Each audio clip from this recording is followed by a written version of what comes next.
else on screen, but the audio is not going to come in just yet. Oh shit, my mic's on. Haha.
I don't know what the music sounds like this time around because I didn't listen to it beforehand. I hope it sounded good. I hope whatever I was playing slapped. But we are here tonight. Hang on. I think you're coming in twice again. All right, I muted that channel. Okay, make sure everything's good. Real quick. Got all our topics. What's going on, Toast? I see you in the chat. Thanks for joining. Let's see. Saw her too. Yeah, she's in here. I think I got everything going. All right. So what's going on, dear viewers? This is your gracious host, Kaine Walker, returning with another episode of the Monkey Paw, where we document the downfall of mainstream Western entertainment. This is episode 18. And I'm joined by my co-host, Soups. What's going on, man? What's good? What's good? I'm all good. Just happy to be here as usual. Good. Well, it seems like as far as entertainment media goes, the only thing that's really been doing well is, well, not doing well. Anything that's had any buzz surrounding it, whether it be positive or negative, has really just been gaming. Gaming is on a wild character arc lately. Yeah, it's on a wild character arc. And I hate when I do this because I just said something that made me think. And I have to stop talking when I do that, and that's bad for the fucking show. God damn it. I have a Fallout season 1 update pending for you guys. I finished writing the script for it. I'm gonna be recording that either tonight or Friday night, and probably premiering that for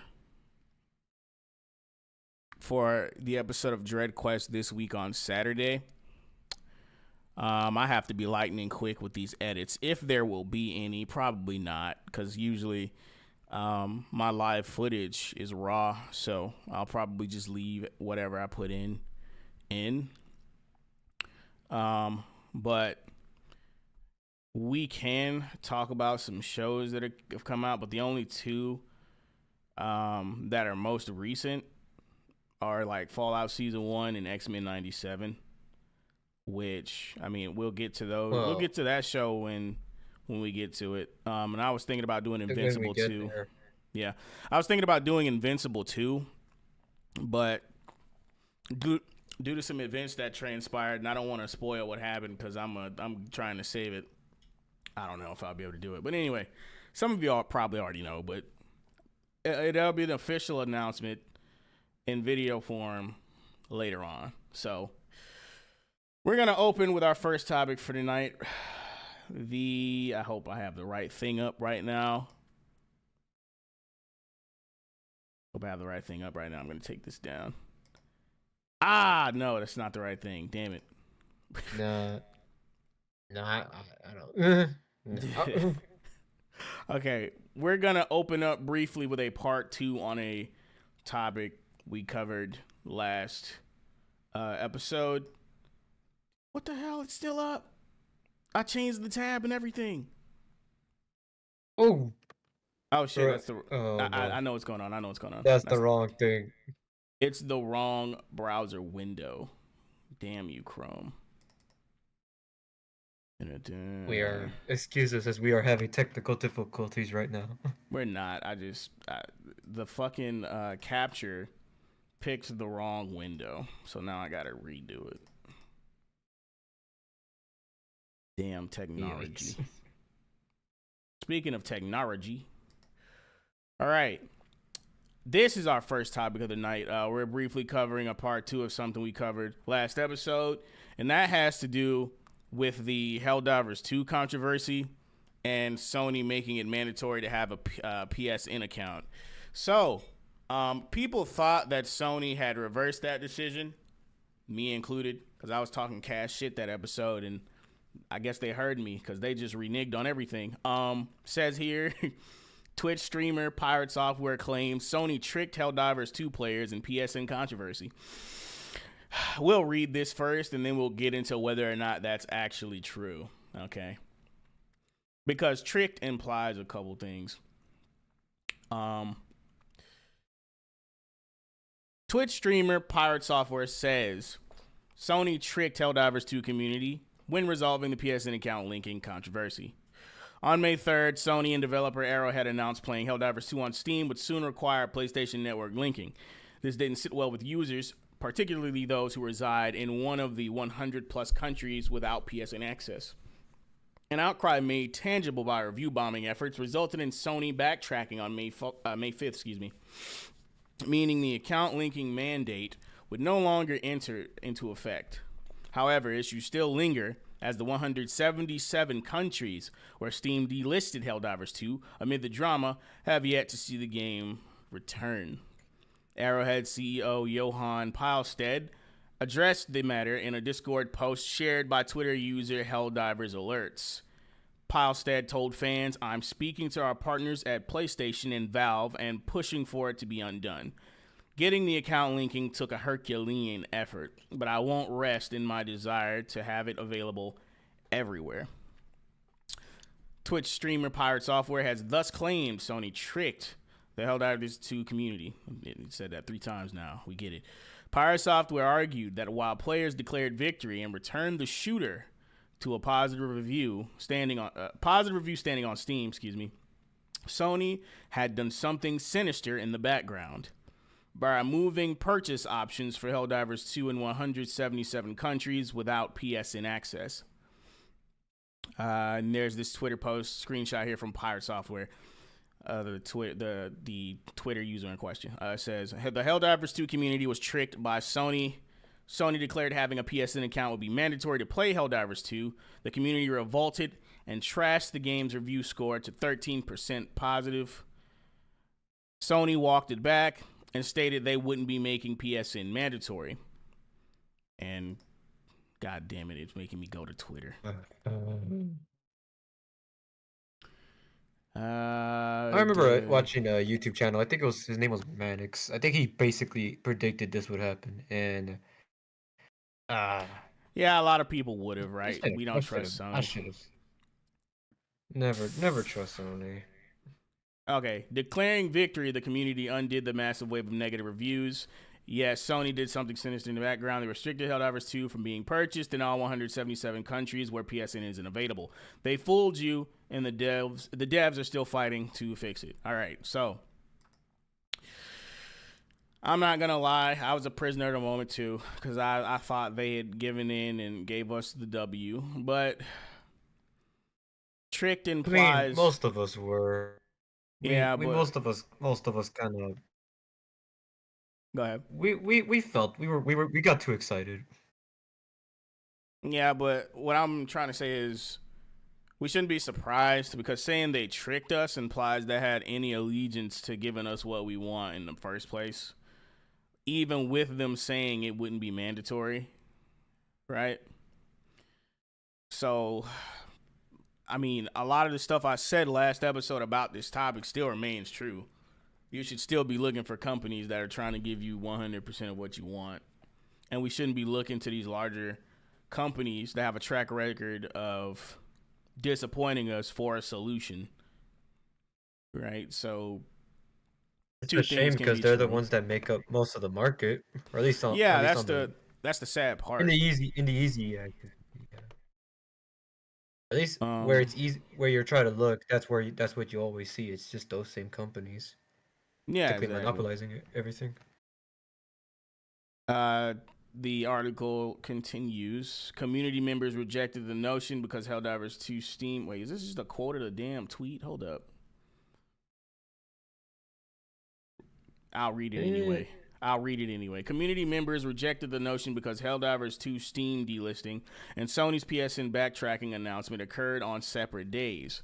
HD2 was pulled from those countries/territories before they walked back the PSN decision, reads one such Twitter reply.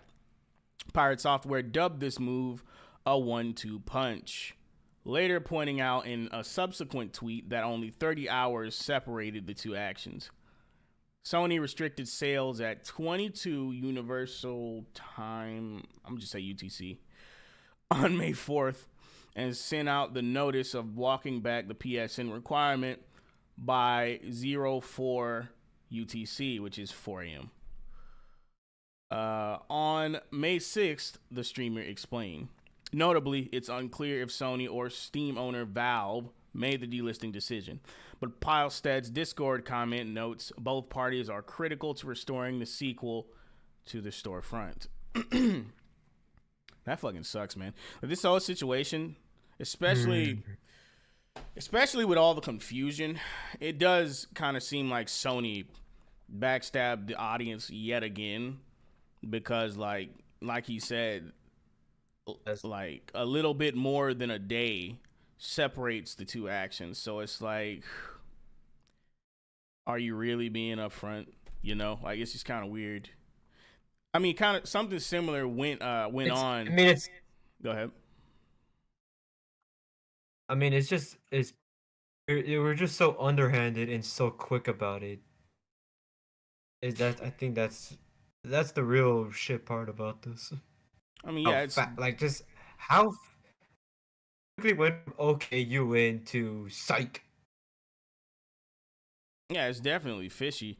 I made a similar point the first time we covered it. You know, they noticed that the game had positive reception. Everyone loved it, and you know, they were essentially making their money off the game, and they even fucking predicted that fans wouldn't like the decision.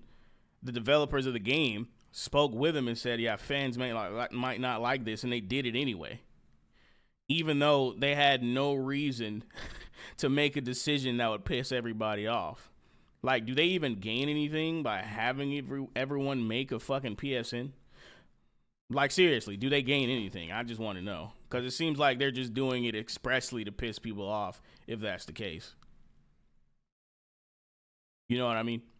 You know, I want to say yes, but I feel like remember I'm thinking back to the Warhammer thing with when as soon as people found out that that company BlackRock got involved and like sent them like a huge donation, quote unquote.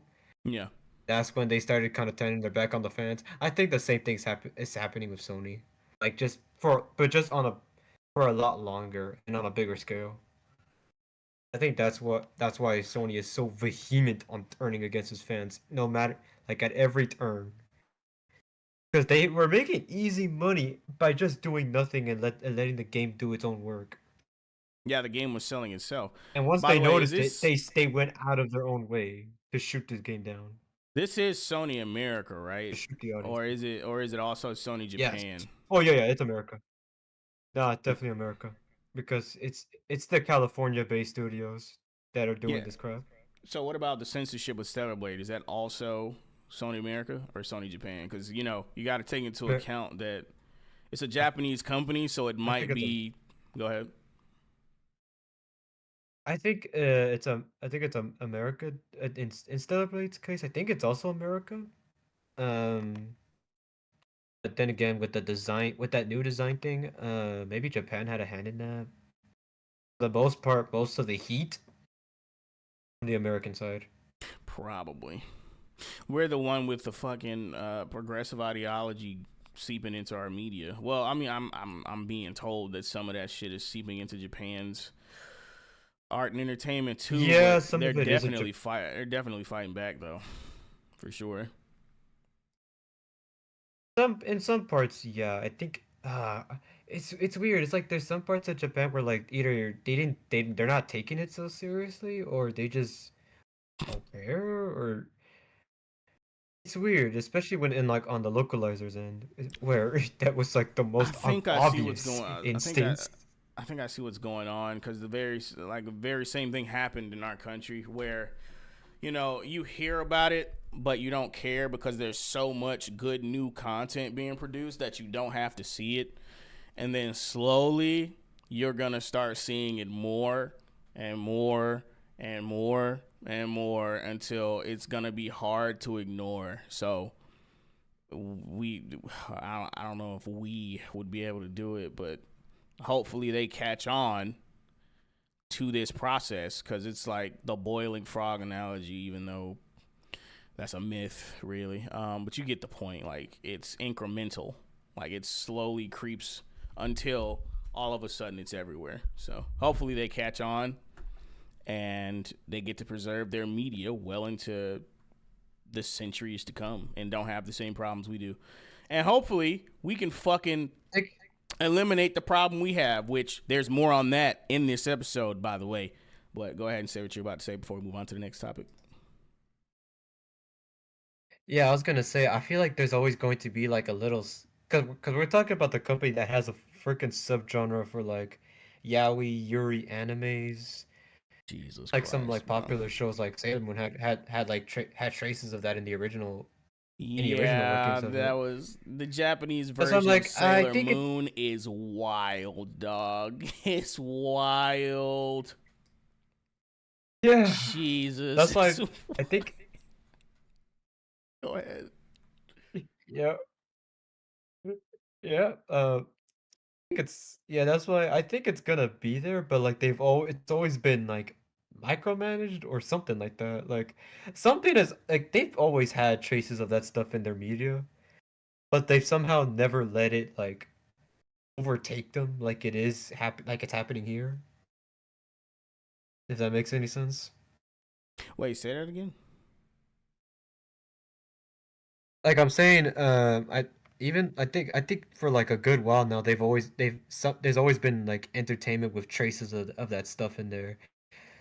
That's why I feel like Yeah, it's always there's a gonna be debate there, to but be they've had always there. managed to like they've always micromanaged. It's always felt micromanaged or tone no, I'm not gonna say tone down. I guess micromanaged is the way to is the proper term for it. It Because was they've like more somehow not subtle. let it take over the entire industry. Somehow it didn't take over the entire industry, but unlike here, but I don't know. That's just kind of my rough 2 cents on it. I don't know how they manage their shit over there. I feel you. But speaking of it taking over the industry over here, bro, this shit has been all over my Twitter feed, so I might as well talk about it. Um, I decided to do something fun and take it from the perspective of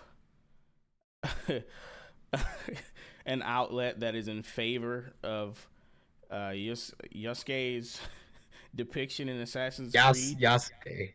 Yusuke, Yasuke. Is I don't know. Yasuke. Hey, I'm gonna call him that shit. don't compare this to the Chad Yusuke, okay? Yusuke Yes, Urameshi could never. Yasuke. Here's an article from the Gamer asserting something that they have no idea of. They wouldn't want an African Assassin's Creed either. Whatever. People are suggesting an African Assassin's Creed would be a better place for Yasuke, but they'd be making the same arguments if that's what we had. Here's the thing, though. Like, that just sounds like an excuse not to make an African Assassin's Creed. That's all I hear.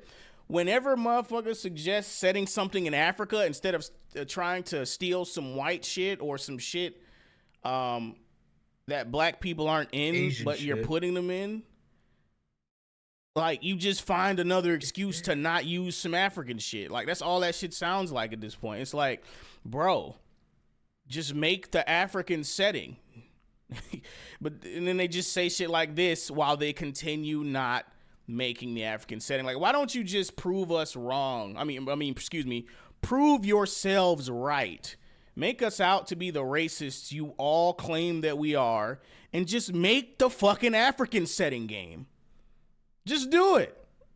Why won't you? You would be vindicated. I'm not seeing the fucking downside for you. But nah, we're just gonna write articles making retarded assertions, even though we have fucking media that depicts Africa in a positive light that people enjoy. And you would complain that it's only one example while continuing not to make more Afrocentric media with black main characters that do positive things. But okay, let's just get into this article. Highlights. Yasuk is a historically accurate figure. I feel like there's Huh? I feel like there's an African tribe jokes to be made somewhere here. Probably plenty of them. I feel like there is. There's probably plenty of them. But the highlights of this article are as follows. Yasuk is a historically accurate figure, yet still arguments persist. He's not, though. That's the first lie they have in this article. No, he's not. He's fucking not, though. Nope.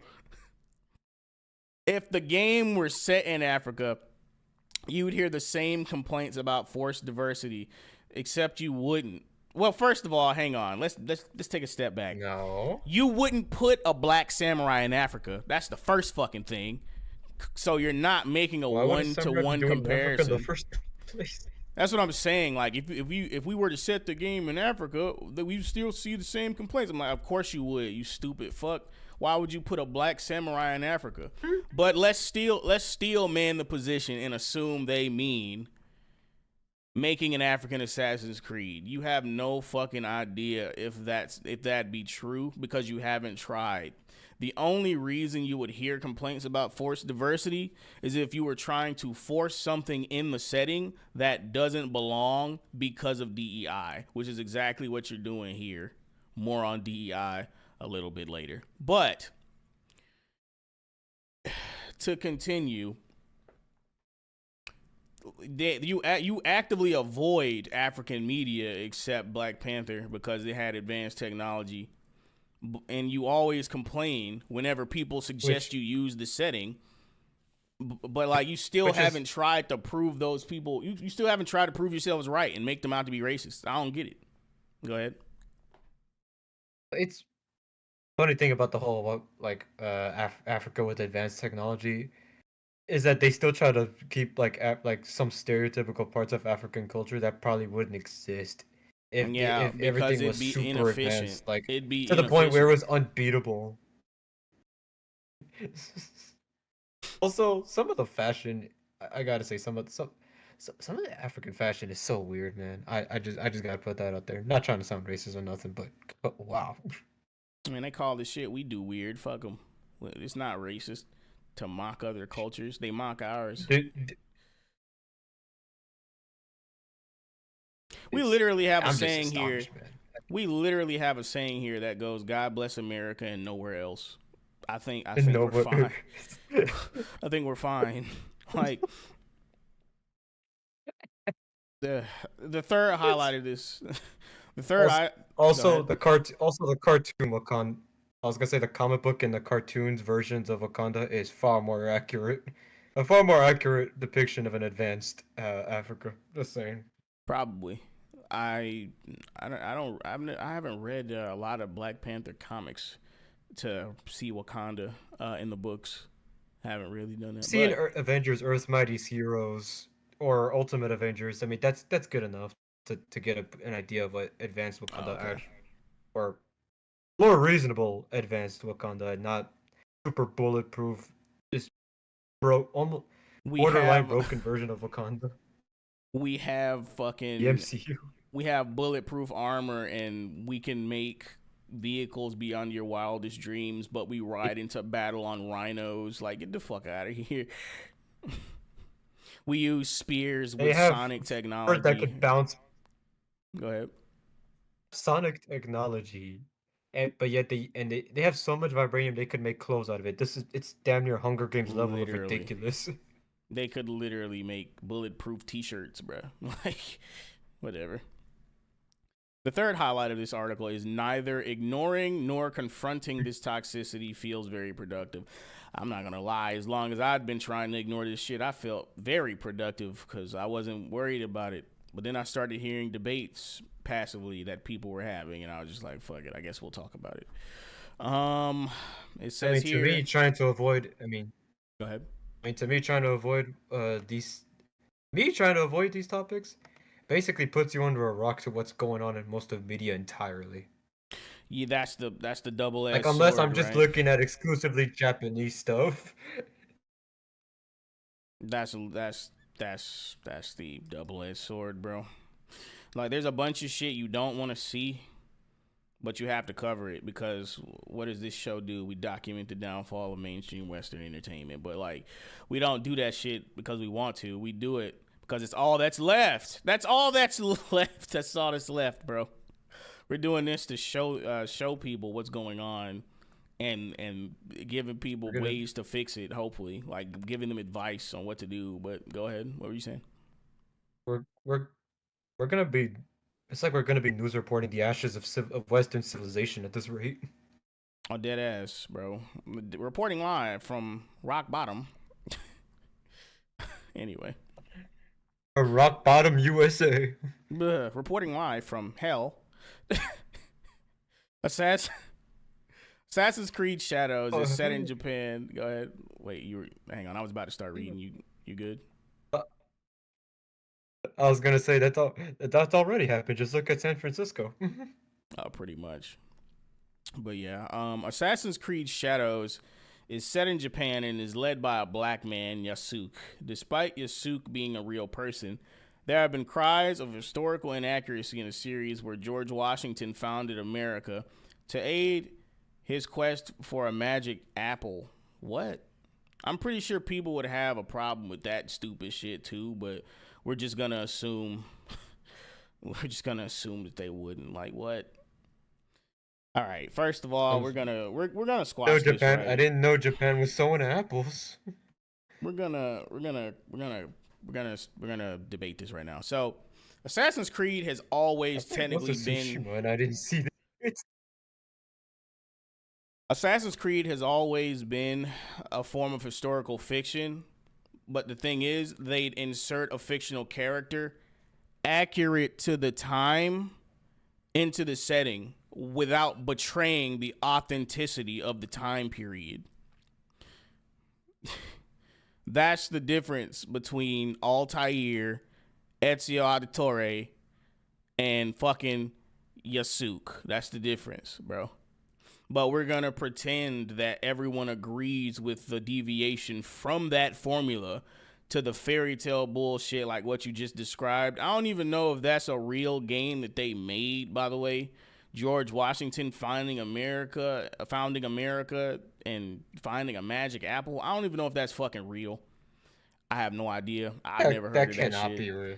That cannot be real. I would have heard of that shit by now if it was real. If it is real and I didn't hear about it, that's about as real as Abraham. I was gonna say that's about as real as Abraham Lincoln hunting down vampires for a living. I remember that. Y'all remember that movie? And that movie, yes.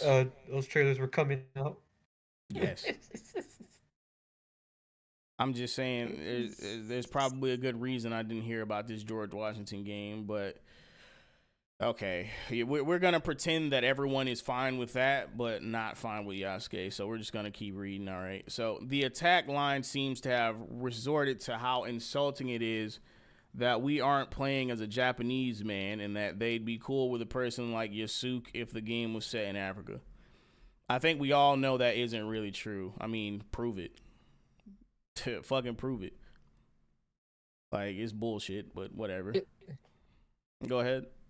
Here's my thing with this whole thing, because I'm Everyone just loves saying, Ghost of like, Tsushima, and that game isn't even like, and that game wasn't even 100% accurate, like with the actual historical events. But this game is just taking, well, not even taking a step further. It's just going a completely other direction. It's completely swirling somewhere else that it did not need to go. I'm just saying, you can't have characters like T'Challa be renowned by everyone and then say this stupid shit, bro. You can't. T'Challa's black. Why does everyone like him and they would hate this motherfucker if he was in Africa? That doesn't make any sense. Like, it's literally a lie, bro. Going by what we saw of the Black Panther franchise, but whatever. The go-to gotcha for the set it in Africa, which is not a gotcha. It's a fucking suggestion. Like, motherfucker, if you're so mad at people being upset at the historical inaccuracy, which that's not the root of the historical inaccuracy. They're hiding behind Yasuke is a real person. That's not the fucking argument people are making. They know he's a real person. He was not a fucking samurai, and he definitely wasn't as skilled as you're gonna portray him in the game. We also don't even know if he was gay or not. Probably wasn't, but we don't know if he was gay or not either. But apparently he's gay now. All right. If he was gay, then that would mean he enjoyed. No, here's the funny thing about this. If he was gay, then that would insinuate that he historically did like his treatment back in actual history, which is fucked up to say. Just try to make them say that, and it's gonna sound without sounding so fucked up. Whatever you're alluding to, Say that I don't think I want to know. without it sounding so fucked up. I don't think I want to know what you're alluding to, but all right. See, exactly. It sounds awful, but that's basically what they're saying. Going back to the start, if they want to hide behind the Yasuke was a real person argument. Oh boy, like, and if they want to say he was gay. All right. Going back to the start of this sentence, the go-to gotcha for the set it in Africa debate is the fact we've already had an Assassin's Creed in Africa, with origins taking place in Egypt, which many people conclude is not the same fucking thing, but all right, we're going to pretend some more. It's an ineffective retort for two reasons. Firstly, there were no complaints about Bayek's skin color or ethnic origin, thus proving the already fake point that people would be fine with an African Assassin's Creed. And secondly, it's not typically what people mean. What? Let me reread this shit real quick, because it seems like they just dunked on themselves and then tried to fix it. Hold on. Firstly, there were no complaints about Bayek's skin color or ethnic origin, thus proving the already fake point that people would be fine. What the fuck are they saying here? Are they saying that people were okay with Bayek? Yeah, okay, people were fine with I'm trying to wrap my head around this stupid shit. People were fine with Bayek, right? No one complained about Bayek's skin color or ethnic origin, thus proving the already fake point that people would be fine with an African Assassin's Creed. So how the fuck is it a fake point if it was proven correct? What? I think it's confused. They're confused. They're fucking confused. So what you're saying is you're correct. There's already an example of this. I mean, that just makes them even more correct because there's visual. This helps their argument. This helps their fucking argument. Like, do you realize that? So how is it a fake point? Is there a way to insert the meme that? Is there a way to insert that meme where Tom puts the shotgun through the mouse hole and it comes out right back at him? That's exactly what this article sounds like right now. That's literally what this point was. Like, you prove their point by stating this. Like, that helps their argument. Like, they tried to say this in refutation of what was said, but the only thing they did was bolster the point. So what the fuck? You can do it again.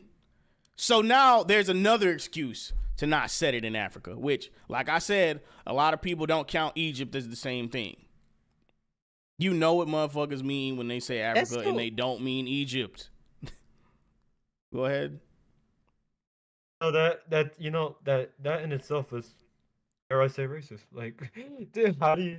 They don't want to count Egypt. They just want to separate Egypt from Africa, like it's not part of the same continent. I mean, no, Just to prove their own point. No, Egypt is in the continent of Africa, but when people say set it in Africa, they don't mean Egypt. Like that's not what they're talking about. They're talking about in a place with like because an African tribe. Go ahead. Exactly, but like you can't say, oh, have it in Africa, but say, and then just be like, wait, but not in Egypt. Like, make up your mind. Are you arguing against the audience? I mean, they still have to deliver on people's interpretation. I mean, like, if it's a game in Egypt, then it's a game. It's an Assassin's Creed game in Africa. That is what people want. I mean, yeah, but but I'm just saying that people don't count Egypt as the same because it's a different culture to the Africa people would actually be talking about. Like technically, yes, Egypt is African, but Egypt is as much African as Egyptian is as much African as Indian is Asian, bro. Like that's the type of shit people are talking about. Like there's a clear distinction still. Then. No, the audience is specifying. That's what they mean by they wouldn't have a problem with Yasuke or Yasuke, whatever. I'm done with the bit, I guess. Until I get tired of saying Yasuke. You did. Right back. Huh? You did kind of pronounce it right at first before you said Yasuke. Yasuke, bro. I don't know anymore. I'm just gonna call him Yasuke. Before you said Yasuke. I'm just gonna call him Yasuke. Nah, you had it right with Yasuke, but then you said Yasuke, and I was like, wait, that's not how you say it. Yeah, Yusuke. That's like saying Naruto instead of Naruto. No, not Yusuke. That's a U. Yasuke, whatever, man. The point is, I get what you're saying, but when people say set it in Africa, they don't mean Egypt. And like you can argue that Egypt is technically Africa, but that's not the point. That's not the point. Because you have to work off other people's interpretation. The overall point to me bringing this up anyway is that they tried to use that game to refute the audience's point, and they failed because all they did was give it more validity, as if they still couldn't put Yasuke in fucking Africa or put anyone else in Africa. And they don't even mean Yasuke in particular. They just mean a black male protagonist in Africa. But they're going to pretend that that's not what the audience is saying. But whatever. And they even go on to say it's not typically what people mean. No, it's not. So you're arguing in favor of them again. Yes, Egypt is geographically in Africa, but in the extreme north, and with its own legendary history, it feels like a very different biome than the jungles of Mozambique. Exactly. So what the fuck? Like, you didn't refute them by saying this. That's exactly the point that the audience is making. So what the fuck? What were you even trying to prove there? It hurt itself in its confusion. Seriously. Like, they say it's a go-to gotcha, like it's a bad argument. It's not a bad argument, bro. Like, and you're not gonna be able to refute that either. But anyway, it's not that Yasuke is in the wrong place. It's that he's there at all. You don't know that. So immediately we're gonna call everyone racist, even though Wakanda exists and T'Challa exists and fucking Miles Morales exists. Like, get the fuck out of here with this shit, bro. But okay. Is that Yasuke is there at all? No. It's that he's historically inaccurate. That's the problem. You're using the excuse that a black man was found there, and you're hiding behind it in order to overblow his position in the continent at that point in history. The shit you're about to have him do in this game, he has never done. Ever. It's not what the fuck he did. Nope. Not at all. Oh, wait, hang on. What's up, Wes? Oh, yeah, he joined us. All multitude of things. I'll tell you about some of it later toward the end. But anyway, hang on. Yeah, that fucking header is bullshit. But anyway, a far better response is that when we played Black Flag set in the Caribbean, we played as a white Welshman. There were no complaints then. Yeah, because it was stated he's a Welshman, you fucking idiots. And he was marooned in the Caribbean. But we're going to forget about the plot of that game in order to try and make everybody seem racist when they're not. Like, you realize he was stuck there. He was More stuck CRT there. cancer. More CRT cancer shit. That's all this is. And yes, there were white pirates in the Caribbean during that era. But... okay, well then shut the fuck up. We played as a white Welshman because he's a motherfucker that sailed from where a Welshman from? I almost said Welshland. I know that's Wales. not right. Wales. Thank you. He sailed from Welshland, goddammit, to the Caribbean. And that's how the game opens. I don't think it opens with you in Wales, but I don't remember. But anyway, you know that he's not a black dude from the fucking Caribbean. You know this. So why is that a problem? Are people incapable of fucking sailing from place to place? Like, is that the complaint? No one fucking debated that because it wasn't historically inaccurate, and the person used in Black Flag wasn't a fucking, I almost said something else, was not a fucking historical figure. He was a made-up character. So where's the argument here? Like, no complaints then? Of course not. It's not the same context. But we're going to keep making false equivocations throughout this entire fucking article. And then they admit there was white pirates in the Caribbean. What the fuck? They're you know what's hilarious? Pirates were ahead of their time. For instance, the captain and all of his crew had equal voting power on decisions they wanted to do. They also they shared their wealth. They also, when they wanted to take care of each other, and they also, they pooled wealth together for healthcare and stuff. They actually had their own mutual aid system, basically. And it's all kind of other cool shit like that actual pirates did have. And it's actually pretty fucking awesome. Well, so wait. So did that happen in the game? Is that what you're saying? No, that happened in real life. I don't know why. With all the pirate games we have, I don't know why some of these elements weren't actually explored. There were not. It was not often when women were pirates, but they were there, and then women were pretty fucking badass. And a lot of. Speaking of Blackbeard. We're not talking about pirate history. I know. I'm just bringing a little side note since you mentioned about the pirates thing. I just thought it'd be an interesting little side pieces of history for you guys. Some actually pretty cool shit about Blackbeard I know too, but that's another story. Okay. So they admit white pirates were in the Caribbean. And then, Yasuke was really in Japan. But what fucking point are you making here? The white guy from the fucking Black Flag wasn't a historical figure, and he came from Wales, so he wasn't out of place. He was a fucking foreigner. He came from somewhere else, and it was directly stated. Like, and he was made up, so there was no fucking source material. Yasuke actually has source material, being a real person in history, and you're fucking using him for your agenda, obviously, because you're overblowing his position at that time. But anyway, they go on to say the best response is probably no response. Yeah, fucking cowards. Whatever. These arguments aren't made with logic, but with steadfast belief that every character should be a white male and everything else is woke diversity. Explain Miles Morales, bro. Explain TJ Combo.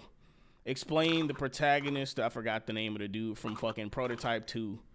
Explain the protagonist of Crackdown. Explain CJ. Explain why 50 Cent got his own video game. Like, go fuck yourself, bro. This is all bullshit. There's plenty of black protagonists that fit into their setting that people don't fucking complain about. Plenty of them. But all right, bro. Whatever. You can't reason with people like that, but I still find the knots they've twisted themselves into amusing. Speaking of twisting yourself in knots. An African Assassin's Creed would be cool. A story set in the heart of Africa with savannas and tribal culture. A base not covered by the existence of origins. However, these same people crying foul at a black man in Japan would largely be making the same complaints about a black man in Africa. You don't fucking know that. So in this article, they shit on people who make this argument, and then they go on to agree with them. You see how retarded these people are? Yes, this is what these propagandists are doing. It's to, you know what this reminds me of? No. It reminds me of some of the grift tactics certain countries overseas do, and on their end, and then lobby at our expense. Not to throw names out there, but the pandering they do, and the woke bullshit they pander to, and pretend to argue from in a big grift game. But that's what most of the shit is anyway. Where was I? It says, however, these... Yeah, go ahead. Yeah, it says, however, these same people crying foul at a black man in Japan would largely be making the same complaints about a black man in Africa. It's not the historical inaccuracy, mostly because Yasuke's presence in Japan is historically accurate. Not to this game. It's just an outright lie, but whatever. Yeah. I mean, now this shit is just moving towards conjecture. Like, the debate for the rest of this article is pretty much fucking over. And now they're just going to go to assert a bunch of shit while mocking the arguments of people who they don't like and agreeing with them at the same time. Like, what the fuck is this shit? This shit lost all its steam. This shit lost all its steam like 2 paragraphs ago, dude. I don't even want to fucking read this shit no more. Yeah, because all you're reading here is just a bunch of fucking... the text equivalent of someone speaking out both sides of their fucking mouth in real time. This is the same shit we got with that Stellar Blade article. Like they all read the same. Like, there's nothing wrong with it, but they're wrong, but they're not wrong, but they're still wrong, and here's why. Oh, by the way, they're racist, but they're not wrong, but they are wrong. Like, get the fuck out of here, bro. It's not the historical inaccuracy, mostly because Yasuke's presence in Japan is historically accurate. It's the wokeness. Go ahead, Soups. They just got nothing to say, so they're trying to say everything to cover up what the nothing they have to say. Yes. Yep. That's exactly what they're doing. Let me just finish this shit. There are almost as many complaints about the other protagonist, Noi, despite her being Japanese because she's a woman. Where? Why didn't you post any? Literally nobody is talking about that bitch. What are you talking about? Right? Nobody is talking about her. I didn't even know she was a thing. I didn't even know her name. I didn't even know this. I didn't even know her name. What? Whatever. Bro, they do realize there's an Assassin's Creed China with a female protagonist, and nobody complained about it. There is? Yes. And that Assassin's Creed wasn't as popular. Don't really know why, but nobody complained about that shit. So, like, what exactly are they saying? Assassin's Creed fans? Any Assassin's Creed fans? Why? I mean, also, this is more retread ground that has already been debunked, bro. Like, female protagonist, yada yada. Just look at how much they foam at the mouth at fucking Stellar Blade, featuring an Asian female protagonist. Yet they make stupid fucking arguments like this because she's a woman. Why do you fucking assholes have a problem with Eve then? What's the problem? That's literally the most recent fucking game that came out with a female protagonist, and people like you hate it. Why? Literally everyone who you keep calling racist in this article loves the shit out of that game, bro. There's always an example to fucking prove you motherfuckers wrong, bro. You still write these articles. I don't get it. Kaine, here's the problem. Here's the problem. Wait, Wes, let me say this real quick. Here's the problem. Why they have such a problem with Stellar Blade is because Eve's a stellar babe and they are not. Simple. No, Rudy says that it wasn't as popular because it was a turn-based anthology. Is that why? Because I never played it either. I just saw it, and I just remember seeing that chick. It looked cool, but I never had the money to get it. Wait, did y'all and hear by what I the said? time I had the money to get it, I didn't care anymore. It's basically quintupling down on their positions, even though they're fundamentally wrong. Wait, Soups, can you repeat what you said? Because I did hear you, but I didn't respond. I saw Rudy's message. What did you say? Damn it, guys. Okay, I said the problem was the reason they have a problem with Stellar Blade is because Eve's a stellar babe and they are not. Oh, okay, yeah. No, yeah, that's why. But that's the thing. They are fine with women. They're fine with women unless they're hot. That's the stupid shit. Whatever. This article, like, as soon as I saw them contradicting themselves, I was out of it, bro. So I'm about to just finish this shit and go on to the next topic because it's actually very relevant to this shit. It says playing as anything other than a white man is deemed as unnecessary diversity. Oh boy. The idea that the cabal of reactionaries angry at deep breath now, a woman having muscles in The Last of Us. Yep, Jesus. just deflecting everybody they don't like. They calls their bullshit out as more reactionary. It's the same thing with the fucking Manosphere title. And those that self-identify with it are fucking retards for it. Aloy having sunburn in Horizon Forbidden West. Eve wearing a tiny scrap of fabric over her cleavage in a single outfit in Stellar Blade. A black woman existing in Alan Wake 2. And Batman killed in the game called Kill the Justice. Then here's this boy. Just fuck all the fucking good arguments against all of this shit. Boy, all right. Oh, okay. I don't even know the last game. Tales of Kinzara. Zhao being woke because it is in an African game starring an African man. I'm pretty sure they've definitely fucked up the interpretation of that. I will do no further research because they will not get the benefit of the doubt from me. Would not throw their toys out of the gamer chair at the idea of whatever. Fuck it, bro. I'm just so over this shit now. Debating feels pointless. Soda's letting these arguments grow. Yeah, nah, you motherfuckers can keep that shit. After addressing this shit one time, I will not be revisiting this shit because these are the geniuses we're dealing with, bro. Like, their brain power is insurmountable. My fucking God, bro. If you put 50 of them together, they'll have the combined IQ of half a raisin. The fucking combined IQ of a cucumber, bro. Like, Jesus, a used cucumber. Anyway. No, not even then. That's too much matter. But that's too generous. That's why I said half a raisin. If instead of Shadows, Ubisoft had revealed an African Assassin's Creed where you played as an African man, there would have been just as much. Whatever. Especially if this game included the historically accurate slave trade. Now we're talking. Now we're fucking talking. A historically accurate slave trade. I don't think you know what the fuck you're asking for there, but okay. All right.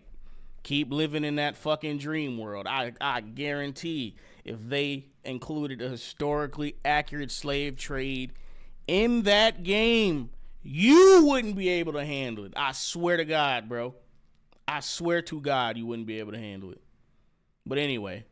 Yeah, we'd start seeing new articles articles about how racist they are for including slavery into the game. No, because of this, some of the shit they don't want you to know about the slave trade in Africa. But I'm not gonna get into that. The obvious place for the assassin. That's probably why they don't want to make an. That's probably why they don't want to make an Assassin's Creed game in Africa. They always want to. Yeah, that's one reason. But another is they don't want to have to. If they want to use accuracy, they can't do that because they don't want to go into they don't want to show a tenth of what Kaine doesn't want to talk about, and that could get me ranting for hours.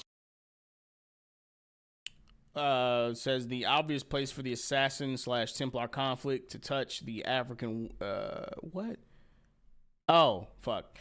Yeah, I fucking read that shit mid-sentence, or stopped mid-sentence. Especially if this game included a historically accurate slave trade, the obvious place for the assassin-Templar conflict to touch the African wilderness. It's difficult to make a game about African history as it relates to a historical battle for world dominance and not feature colonialism. I mean, nobody would have a problem with that, though, because it's a part of history that's accurate. And, like, motherfuckers from Europe bought slaves, but I wonder who they bought them from. Anyway, and if it did feature colonialism, you can bet the response would be, why not give us the Samurai Assassin's Creed? What? Whatever, bro. I'm not even about to continue to waste my brain cells, bro. They said, and if it did feature colonialism, you can bet the response would be, why not give us the Samurai Assassin's Creed we've been asking for?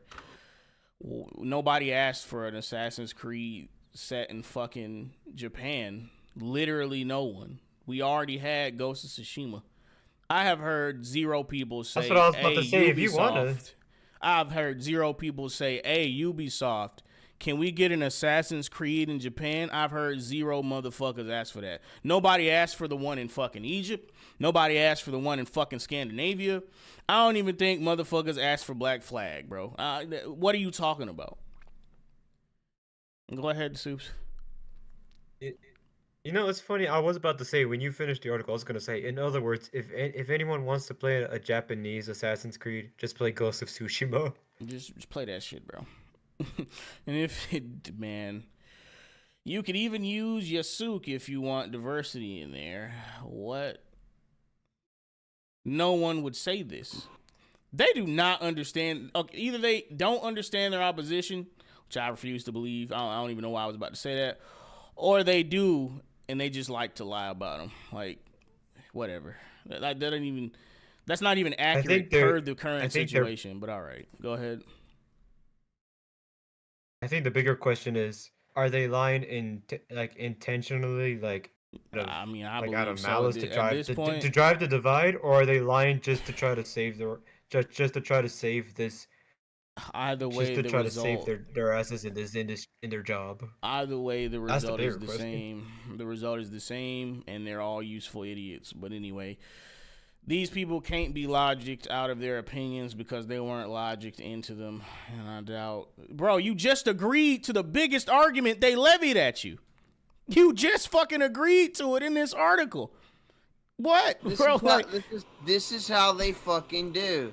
They dance around this bullshit and then go, but you're still wrong, cause go get fucked, cause I'm a pedophilia. You can't agree and concede to the argument that was posed to you and then claim that the opponent lacks logic, bro. This just sounds like the ending of the Heart Part 6, bro. Go ahead. Unless you're Vosh the Glowy. This shit is some good exercise. Like, these good. I swear to God, bro. But anyway, let me just wrap this shit up. We're gonna talk about this for at least 5 more minutes before getting into the next topic. All right. For many of these trolls, it's no more complex than them not wanting to play as a black man. And it doesn't matter what continent you put them on. Okay. All right. Fuck all of it. Fuck one of the biggest games of 2023 with a black protagonist. Whatever. All right. Whatever, bruh. Like, fuck him. The exaggerated swagger. No. Don't ring any bells. All right, fuck it. That's not a point of view worth arguing against. But it does feel that we waste time pointing out that we've been to Africa before, even though you admit that's not what the fuck people mean when they say Africa, but all right. And Yasuk was real, and they are beyond convincing because the arguments they're putting forward aren't even real, even though I agreed to 2 of them, and fuck my life. They're masquerading as a respectable reasoning in the public. My God, I'm running out of steam. Countering their argument is not the answer. Ignoring it is not always the answer either, as these poisonous views fester unchallenged, and criticizing them, thus amplifying them, only sees them grow in prominence too. When all is said and done, it's often enough to be satisfied that these extremely angry people deny themselves happiness fighting demons of wokeness they have invented. If Shadows is followed up by an African Assassin's Creed with Ubisoft, demons of wokeness. Seeing the apparent, let me finish. Seeing the apparent demand for one, then we'll see how much they all mean what they say. I suspect not a lot. See, here's the thing. They're pretending that people want an African Assassin's Creed. They don't want that either, you dumbass. They're using that as a counterpoint for you being able to use black characters in a sensible way, but you don't want to use black characters in a sensible way. You want to use them to piss other people off. Like, that's the entire point of all of this, bro. It's like the nuclear power argument. I mean, like, like we should reduce the carbon footprint by doing X, Y, and Z, and then somehow communism gets thrown in there, and then somebody goes, why don't you just use nuclear power? That's the real solution. I don't want a solution. I want communism. Like, that's literally this fucking literally what the whole environmentalism movement's always been about. Oh, every time you throw a real solution, nuclear power. Oh, decentralized garbage recycling. Turn in all the incinerators into gasifiers and powered by nuclear, and have a plant next to them to make synthetic fuels and mineral extractors from the fucking slag. The minerals can go back out into the economy. Oh, that's real shit. You could technically take all the world's garbage. You know that property of, what was his name? Ted Turner's property? Fit all the world's garbage for 1,000 years or more into a fraction of that fucking mountain range property or whatever. You could turn that landfill spot, instead of burying it like a dumbass, just turn it into a gasifier facility. But that would actually do something. That would actually be real things.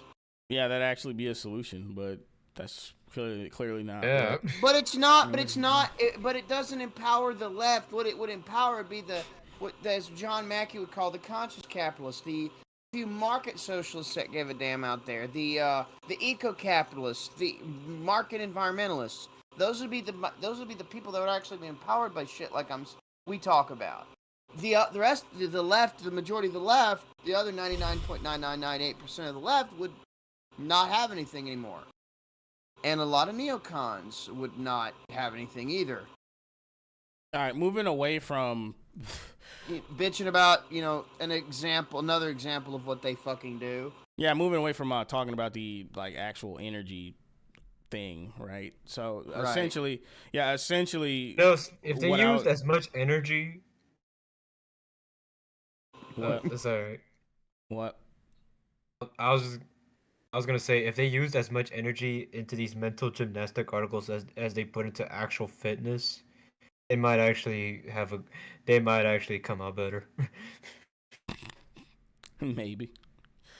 But I mean, the point I was making is essentially what Rudy's saying. Like they were like, they would complain if they use historically accurate themes of slavery in Africa, and I'm like, are you serious? Are you sure about that? And then Rudy goes on to say, because this was part of my point, really, the world does not want to show any meta-ethnic frontier that is not the American frontier, or the American Manifest Destiny frontier, or the Germano-Slavic frontier.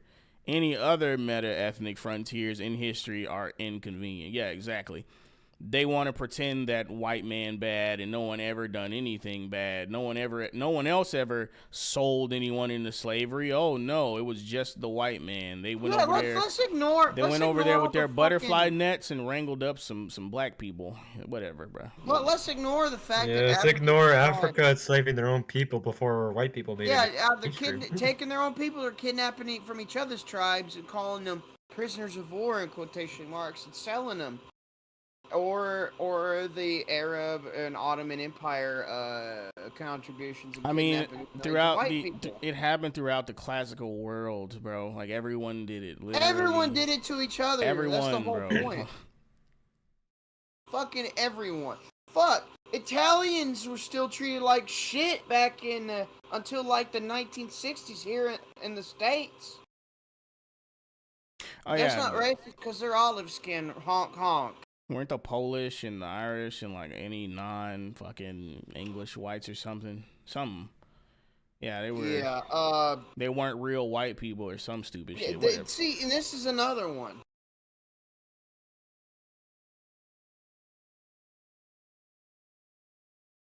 What? I said that's another example. You cut out there. Oh, I thought you were gonna go on to elaborate, but I guess not. I mean, if not, we can move on to the next. Yeah, segment. we can move on. That was just another example of this shit they don't want to use. Oh, I thought you were saying something and you cut out there. What? I was like, well, nah.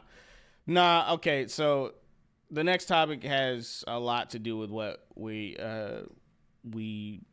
bitch about on here, because we actually talked about Cabrutus and his community on Steam. Sweet Baby Inc. detected. Obviously, he couldn't name the website that, probably due to copyright, which they would absolutely take full advantage of. So I believe that's why he named the website this. But anyway, here in this Twitter post, he announces his new website. It says, "Sup guys, Brutal Honesty Inc.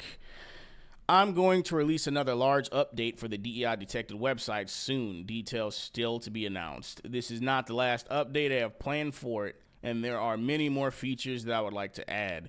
The thing that is that living in Japan as a student is costly, and if I do not manage to get some revenue out of it, I will have to find myself a part-time job. This means that I wouldn't have much time to keep everything on check with the DEIDetected.com and my YouTube channel. I've been refusing donations all this time since the very beginning, but I think now is a good moment to start accepting them since I have the website up and running properly. So I have thought about opening a Patreon. With your guys' financial support, I might be able to sustain myself here in Japan without having to find an outside job.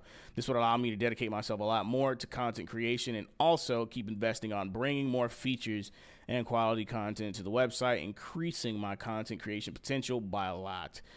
And that's why I would like to know you guys' opinion about this.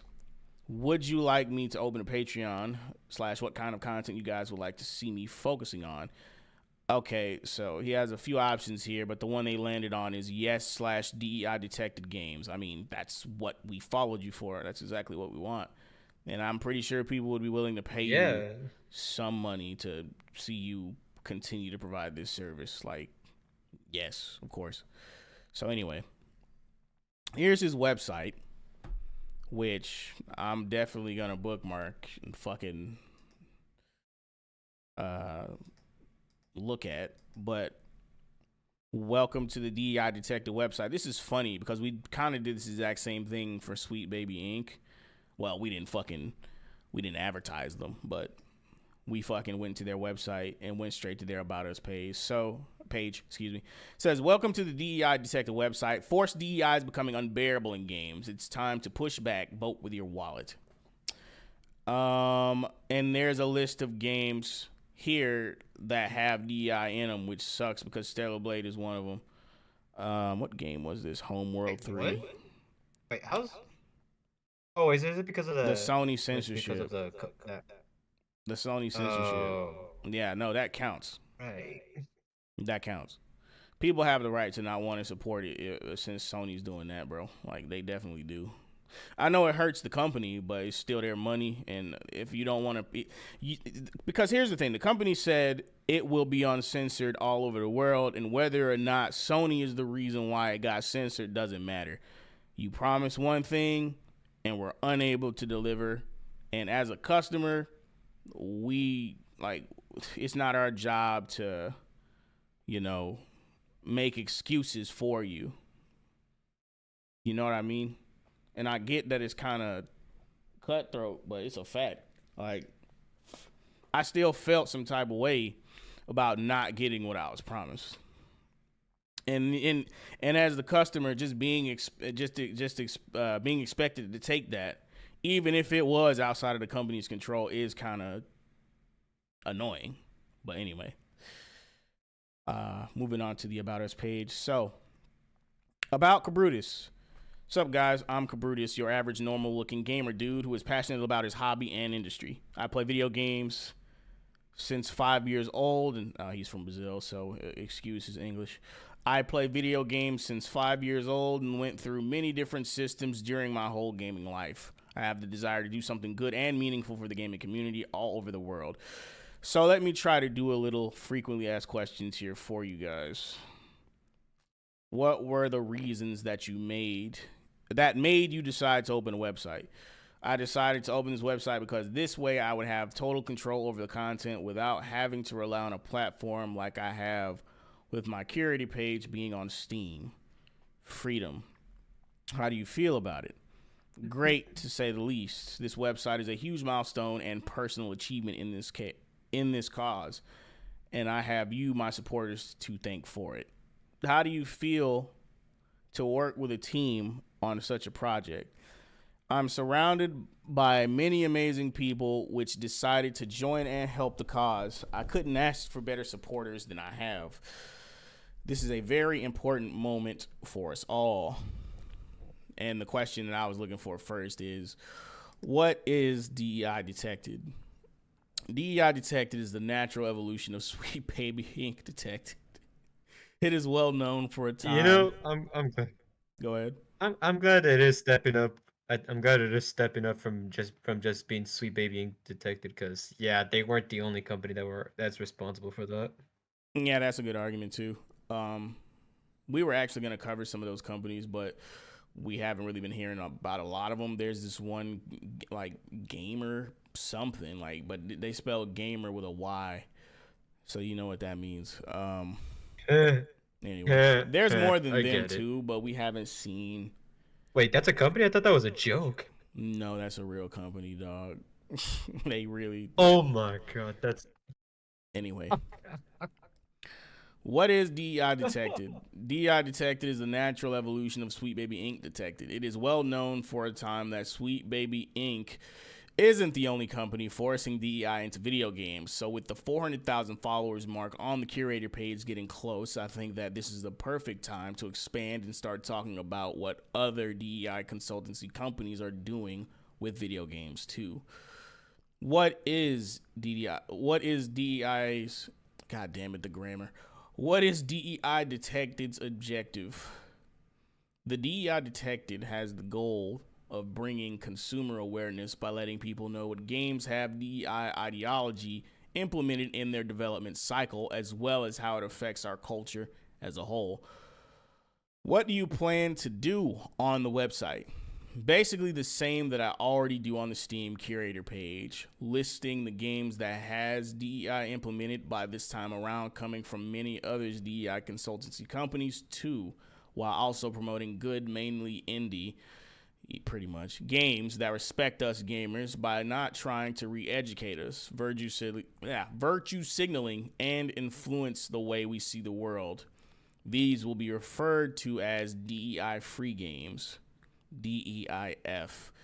I intended to expand the DEID to talk about movies, series, animes, and other forms of media in the future too. Bear in mind that we are not journalists, but gamers doing their best to bring proper information to the worldwide gaming community. Yeah, that being said, having some articles on this website would be dope, though. I was actually going to suggest that it wouldn't hurt to have some information. I was going to say, he's basically doing actual game journalism in a way. God's work right there. I get what he's saying, though. It's not journalism because he's not reporting on anything. He's just doing the research into these video games development boardrooms, which they can't hide, really. They fucking can't hide it, bro. Like, we know what it looks like. And he's just putting it on the website for people to know. Like, hey, if you don't like this, don't buy this game. Will you work on it alone? Do you expect other people to write on it? LOL, no, definitely not. I'm just one man. I cannot tackle everything on my own. And yes, I do expect some other people to help me writing articles related to other subjects too. Oh shit, he is going to write articles. Dope. I think that covers most of your Yeah, guys' I told you. questions, right? Go ahead. Say, I told you, he's basically doing actual game reporting. God's work right there. Bro, well, I mean, okay. I don't understand his point about not being a journalist then. Like, you don't need a fucking college education or a fucking Well, he's not. certificate to be a fucking journalist. Well, I guess I think he's just saying he's not being a journalist like how they, like the articles we just covered like 30 minutes ago. Maybe, but anyway, I think that covers most of your guys' questions, right? Welcome to DEI Detected, and let this be only the beginning of many wonderful something, because it cuts off. Whatever. Yeah. Hey, I give this guy a break. His English isn't perfect. Yeah, so this is a pretty good website. Where's the list for DEI free games at, though? Hold up. Let me see this. Damn it. You need freedom. Where are they at, Cabrutus? Wait, what? Are you on the wrong page? No, I clicked on DEI free and they're not popping up. All right, it still needs work, probably. There probably isn't. You know what? There probably aren't any DEI free Wait, just games. don't check, make sure. No, don't say that. Nah, Please there don't are say some. that, man. There are some. But yeah, Like, these no, are don't- all the don't- DEI don't- detected games. Sad Tomb Raider, Alan Wake 2, Unknown 9. Forspoken, yep. Battle Poor Tomb Shapers, Raider, yep. man. Goodbye, Volcano. My God. Oh well, that one seems self-explanatory. Anyway, so yeah, there's Kaburi's new website. I'm looking forward to whatever he's got planned for it. Be dope. Yeah, like yeah, Kat that's says, all there's we a lot got of for it's a him. lot of dead games. Yeah, it's a lot of dead games, but yeah, that's the end for that topic. I don't even think we have to do this, but we're gonna do it anyway. I do want to say briefly that this is a good thing he's doing. Also, me putting the Monkey's Paw logo up gives me time to change the topic anyway, so whatever. What do you guys think of what Cabrutus is doing? If you could give your thoughts briefly. I mean, I said it like 2 times already. He's doing God's work right there. He's doing God's work. Enough talk. God's work must be done. Or the Lord's work must be done, whatever. Anyway, obviously I think it's Expect positive. God to do all the work. I can't wait till he actually has the DEI free section up and running, because right now it is looking blank, and it's probably not because there's no DEI detected games. I can think of like 5 off the top of my head. They're all indie, but he probably hasn't gotten to updating the website because it's still so new. Oh yes, he does take donations, Kets. Actually, I can bring the page up again for you real quick. Every He time you actually say he has a Patreon. Yeah, he has a Patreon to take donations. So Every time you say indie, I like keep thinking it's Five Nights at Freddy's. ID. I know there's way more than that, but I don't know why that's the first one that keeps coming up to my head. I love his fucking picture too, because he had Doom Guy, but he got his own Doom Guy inspired icon. The Slayer. Yeah, that's dope, bro. It's like Doom Guy if he had Spartan armor, and his shit would definitely be sleeveless. Absolutely. Badass. Support. Okay, so he has buy me he scratched out coffee and said beer. But he has a buy me a coffee, he has a subscribe star. Yeah, hold on. Let me see if I can let me see. Matter of fact, I'm gonna go ahead and see if I can post Cabrutus link tree into the chat just real quick. Give me a sec, guys. You said buy me a beer? That's fucking Yeah, that's it's fucking funny. hilarious. It's fucking hilarious. Hold on, let me go ahead and do that real quick. Just don't get him Bud Light. Oh God, don't do that for the love of God. Don't do what? Be inappropriate. I think it's a little late for that now. I've rubbed off on him for the worse. Wow, there's a joke in there somewhere. Go ahead and finger it out. Christ. No. God help us if he can. I doubt it. Well, I know I'm fucked anyway. All right, so I just posted the link to Cabrutus. Cabrutus is, get out of my fucking ear, PlayStation. Cabrutus's link tree, where you'll find his buy me a beer and his subscribe star. He was thinking about making a Patreon. I guess he changed his mind and decided to use other forms of processing or whatever. But anyway, that covers our DEI segments. It is going to get a little bit melancholy because we are going to be discussing the death of a creator because of Twitter harassment. I'm just going to go ahead and be upfront about that. Any jokes we make are going to be in the spirit of continuing to live on and not at the expense of the deceased. So, yeah. Go ahead. Would this count as a cancel culture victim? Yeah, it kind of would. 'Cause Honestly, it really would. But I'm just gonna go ahead and open with it. This is such a sad topic. A pretty well-known figure spoke on it recently, and this is a 34-minute video. It's a good thing he has chapters. I just want to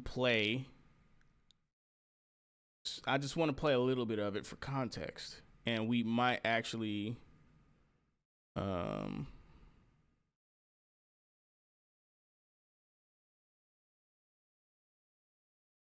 gonna jump to some of the more relevant parts of the video before I bring the screen down. Bear with me, guys. The logo is gone. Here we go. And we're gonna be listening to this video from the perspective of your boy Zach, a very well-known figure in the comic book community on YouTube. Rags on woke comics and waxes on about the glory days of comics back when they were actually really, really, really, really, really good. Also promotes some projects that are really good and still, they're still going on. But anyway, enough running my fucking mouth. I'm gonna have him explain the context of Ed P. Score. If the sound is going on, hang on. Let me see if the sound's good. Fuck. Try to put it up a little more. Give me a sec.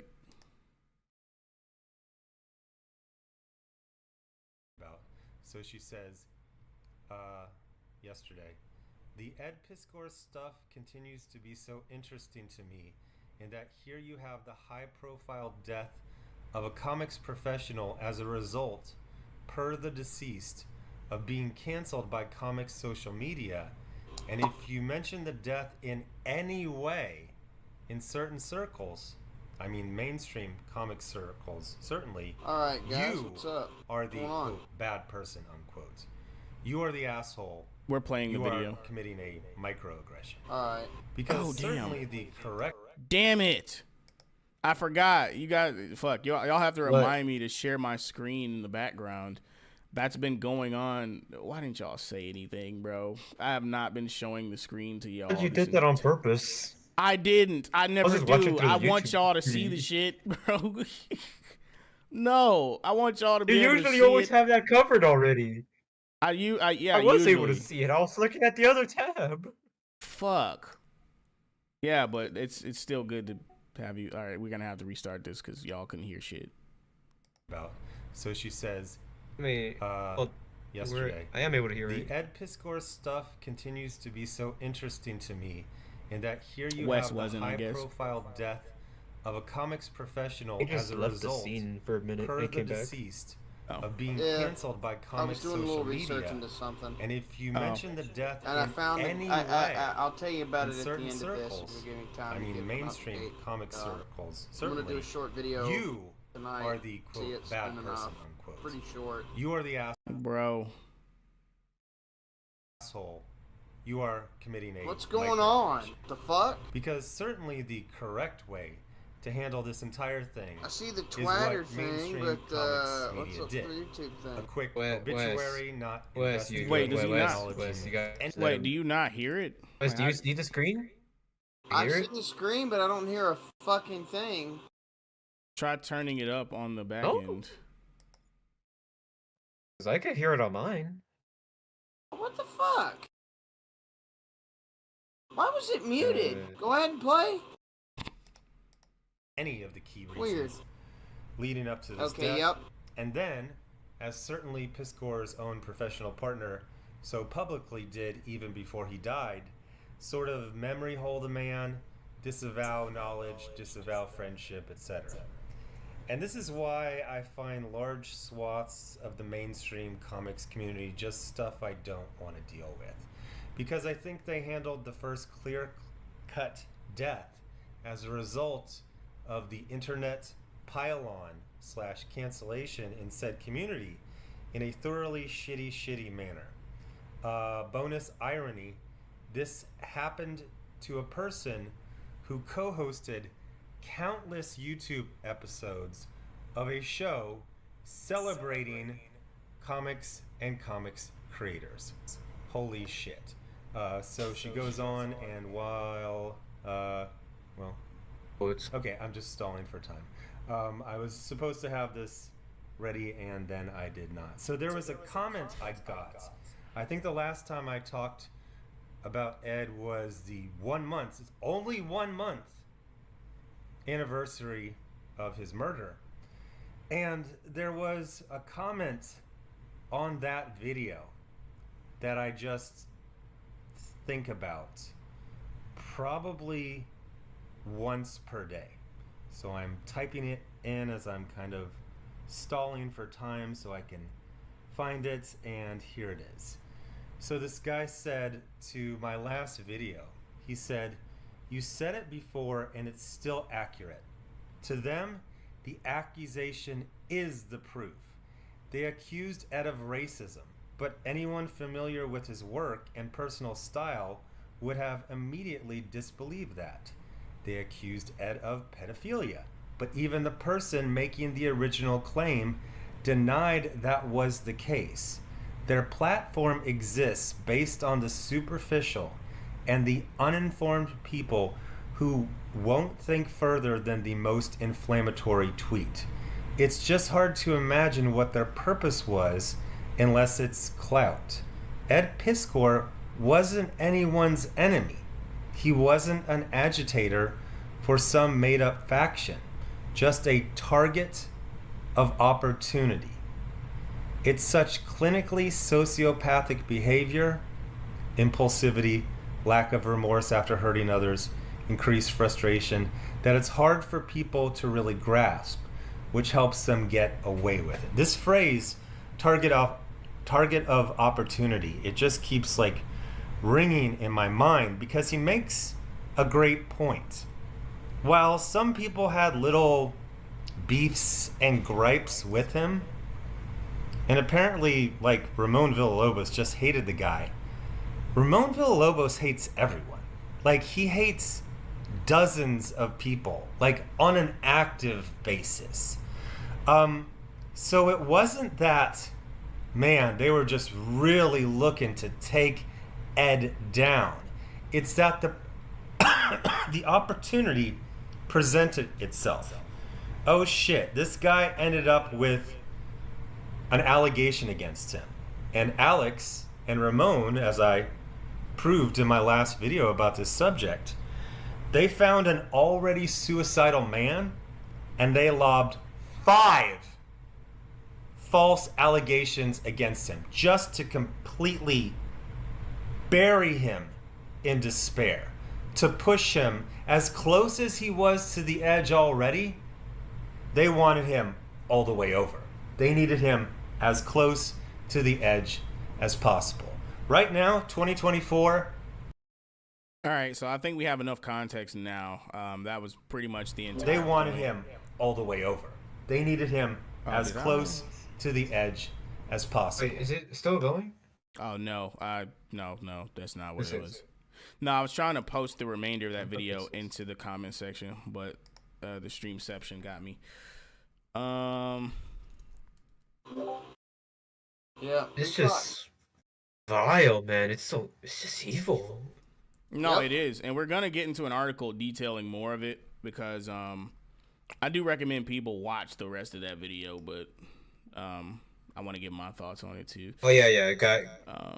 So yeah, everyone should definitely watch the video. For sure, yeah.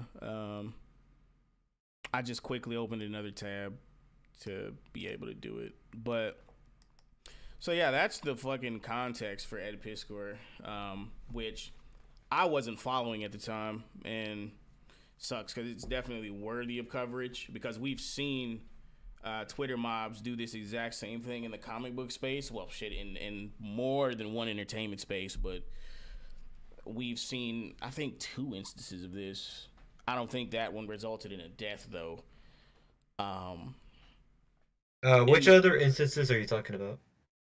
I can't remember. It was a while ago, and it's only one other one, but it's like, oh wait, no, it's not. Yeah, it's the same instance. Remember that comic book owner that finally came out and spoke about the DEI in comic books? Yeah. Yeah, him. I forgot his name, but it didn't result in a death with him. There was another comic book shop owner where one of these fucking pink-haired weirdos went to his comic shop after he had just had to close it down due to having to sell the fucking trash content being put out by Marvel and DC and not being able to keep his doors open because he wasn't making any money.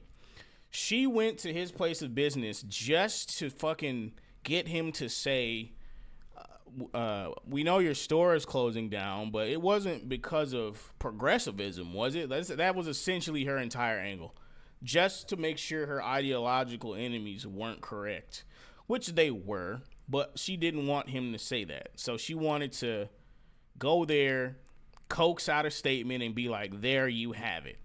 It wasn't because of wokeism. These people are fucking disgusting. And like what was expressed in the video, this is the first clear-cut death as a result of the fucking and the SJW pylon from Twitter in the comic book community. So we have Ed Piskor being their victim, and the reason why he calls it a murder is because he, as he detailed, he was a man that was already on the edge of suicide, he was already on the edge, and they just kept lobbing allegations on him toward him until he'd finally done it. That's why he's calling it a murder. So we have, I don't know what they call this, but can I also go ahead. I was gonna say slightly off topic, but this is also I've noticed the same. I was gonna say slightly off topic, but I noticed the same thing was happening to with Vic Mignogna back then. Like when the initial allegations came out, he on Twitter, they would try to dogpile on him too. They were dogpiling him for years, and he was also he was not guilty of any of it. Like, he was going to counseling because he had a sexual self-control problem. Okay, that I didn't really know about, but I remember in the that came out. That he had to start taking medication for depression. He had that, and he also had depression because of all the. He had a problem with that area too, and what's fucked up is that he was trying to keep that under wraps, but it came out with the during the whole allegation combating that happened. He had to do it to fucking save any amount of face at all. The guy who voice acted as Hiei stood up for him until he got dogpiled into silence. He did. He did have at least he did at least put out an affidavit during the trial that helped Vic, so at least I can give him that much credit. That's another. And But we you did also not cover have- him are we either. still We gotta cover him. echoing? No, I And we- killed it. I fixed it. I know why you were doing. And we also have okay, the never fact that Chris Sabat, he was involved on that dog pile. He was the one that started it. I mean, him Actually, and, he was one of the few that Monica started. Real. It was the fucking femoids that made the allegations, and then he pushed Yeah, it further. Real. He's a real. I'm gonna piece say of yeah shit. after Real and Markey. Jamie Markey. Yeah, but Real. what is this? I'm not letting that What go. is this thing called? When they announce your like how long you lived, like I forgot the word for this. What is that? I'm not sure. Damn it! I wish I knew what it was called. But anyway, we have this detail here that I forgot the name of. Ed Piskor, 1982 to 2024, and they go into how this all happened. So, Edward R. Piskor Jr., a cartoonist and online broadcaster who traversed the worlds of mainstream and independent comics and became a known social media personality, died by apparent suicide on Monday, April 1st, 2024. His death was confirmed by his family. He was 41. Piskor was best known for his acclaimed 12-issue comic book series, Hip Hop Family Tree, which catalogs the artistic origins and cultural legacy of hip-hop and utilizes a style informed by the aesthetic of 1970s comic book offset printing. The collected Hip Hop Family Tree Book 1, 1975 to 1981, debuted at the number 7 spot on the New York Times paperback graphic novels bestseller list on March 30th, 2014, and Hip Hop Family Tree Book 2, 1981 and 1983, received an Eisner Award for Best Reality-Based Work in 2015. Following the HHFT series in 2017, Piskor conceived the X-Men Grand Design project for Marvel Comics, both a synthesis and reinterpretation of decades of X-Men storylines and lore, which ushered in the continuing Grand Design series of books for Marvel by other artists. Piskor returned to Fantagraphics in 2021 with his top-selling Red Room series, an explicit, provocative send-up of splatterpunk and exploitation movie influences matched with his interest in outlaw online culture. Piskor co-hosted the popular YouTube channel Cartoonist Kayfabe with fellow Pittsburgh cartoonist and friend Jim Rugg from 2018 until his death. Piskor Juvenilia, year unknown. So this is some art of him when he was younger. Yeah. It's always funny to see those. It's always funny when artists keep their old sketches. They always think their old sketches are shit, They always keep their old drafts. Even when their old sketches are good, they think they're shit, and I don't get it. But anyway. Yeah, because it's a sentimental stepping stone to get to where they were, where they eventually arrived at. Yeah. It's just cool to see. Yeah. Says here, and this is kind of long, so I kind of want to read as much of it as possible without too many interruptions. Piskor was born on July 20th, 1982 in Homestead, or borough in Allegheny County in western Pennsylvania.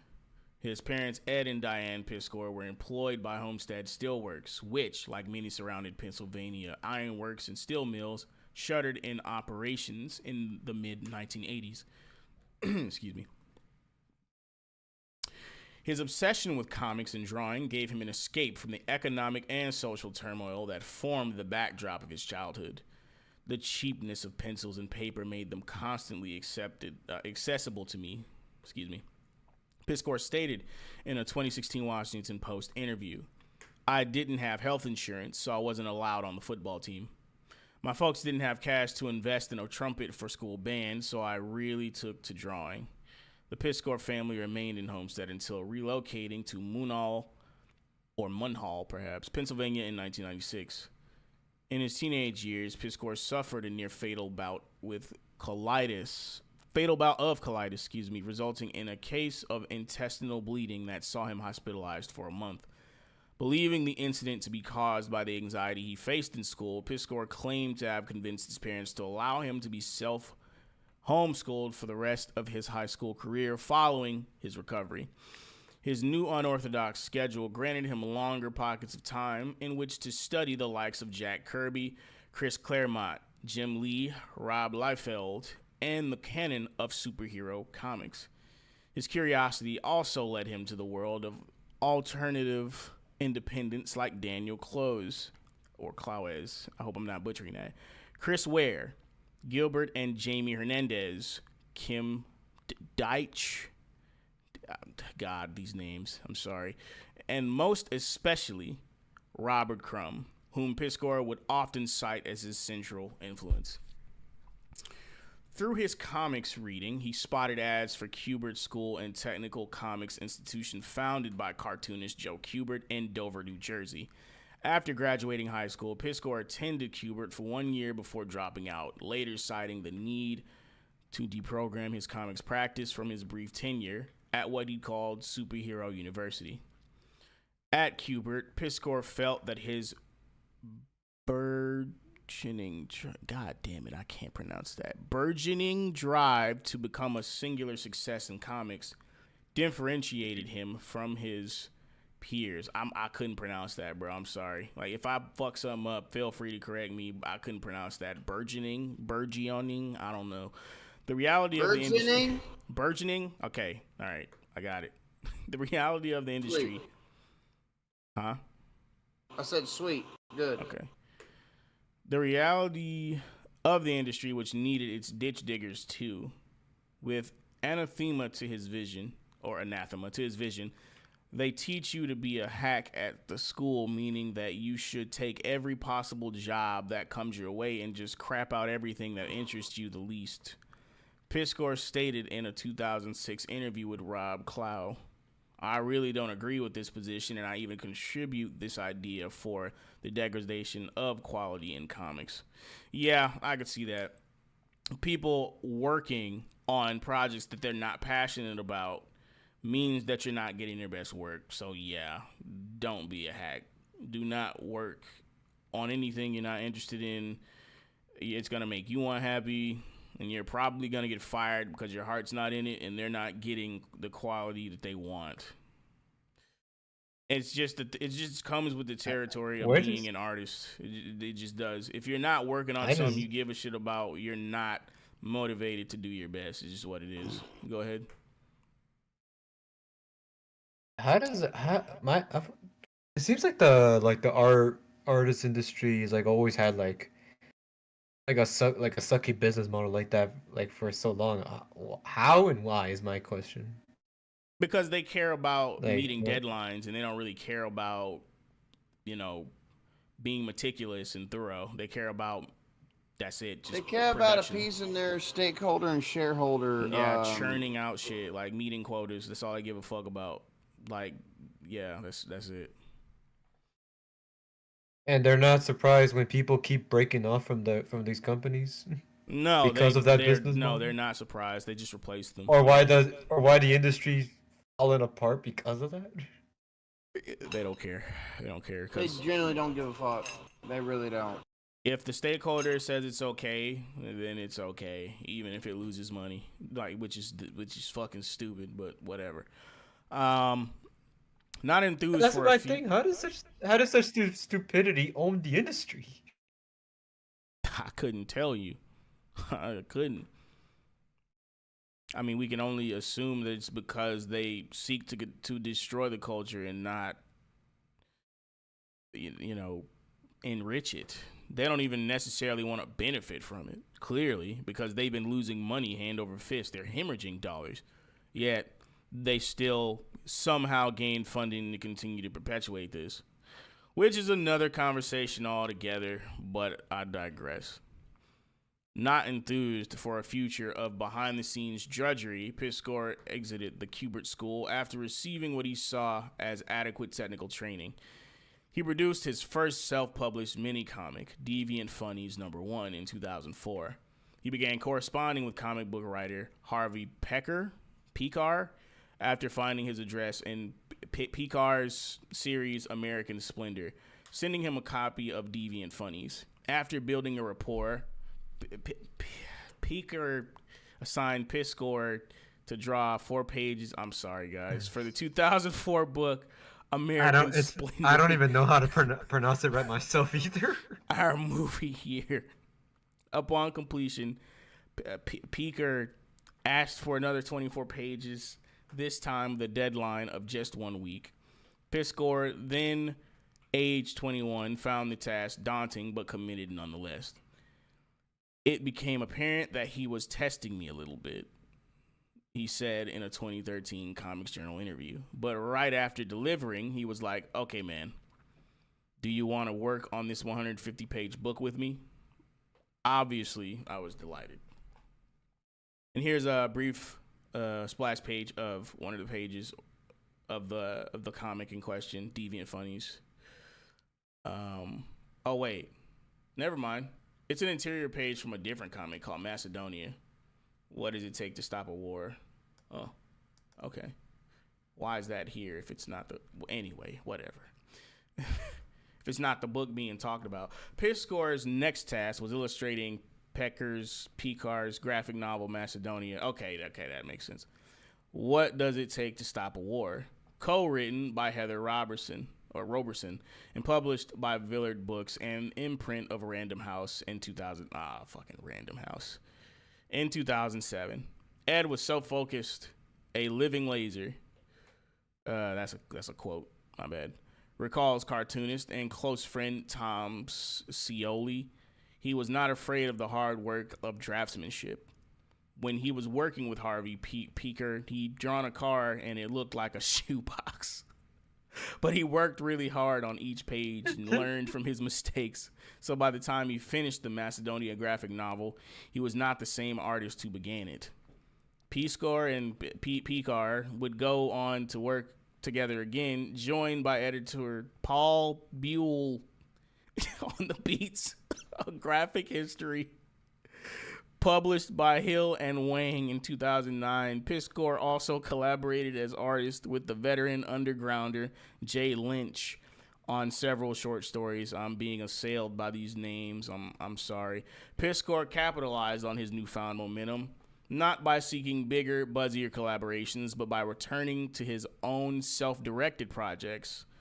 WYSIWYG, a mini-comic series chronicling the exploits of composite proto-hacker Kevin Boingthump. Finical saw Piscor grapple with developing his own voice in an original long-form story. Okay. Written, drawn, and distributed by Piscor from 2008 through 2011. WYSIWYG would be published in a collection of Top Shelf in 2012, earning him critical acclaim and an Eisner nomination for Best Publication Design with Chris Ross in 2013. At this time, You're getting there. Chris Cross, goddamn. At this time, he also balanced his comics work with a stint as a character designer for the short-lived Mongol Wrestling Alliance animated series, televised on Cartoon Network's Adult Swim programming block in 2011. With WYSIWYG, Piscor began testing the viability of his work beyond the market of dyed-in-the-wool comics readers. He spoke at hacker convention Noticon in 2009, landed an interview to discuss hacking with MTV in 2012, and incorporated nerdcore artist Adam Warrock in the WYSIWYG book trailer. That's a sick name. Still a novel concept for comics marketing in the early 2010s, his skill for spotting unique marketing crossover opportunities would serve him on all his following projects and eventually help catapult his comics to a new level of reach.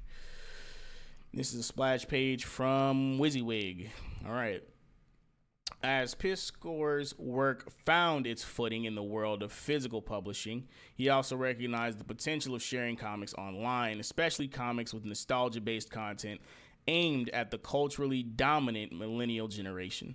He found a kinship with Mark Frauenfelder.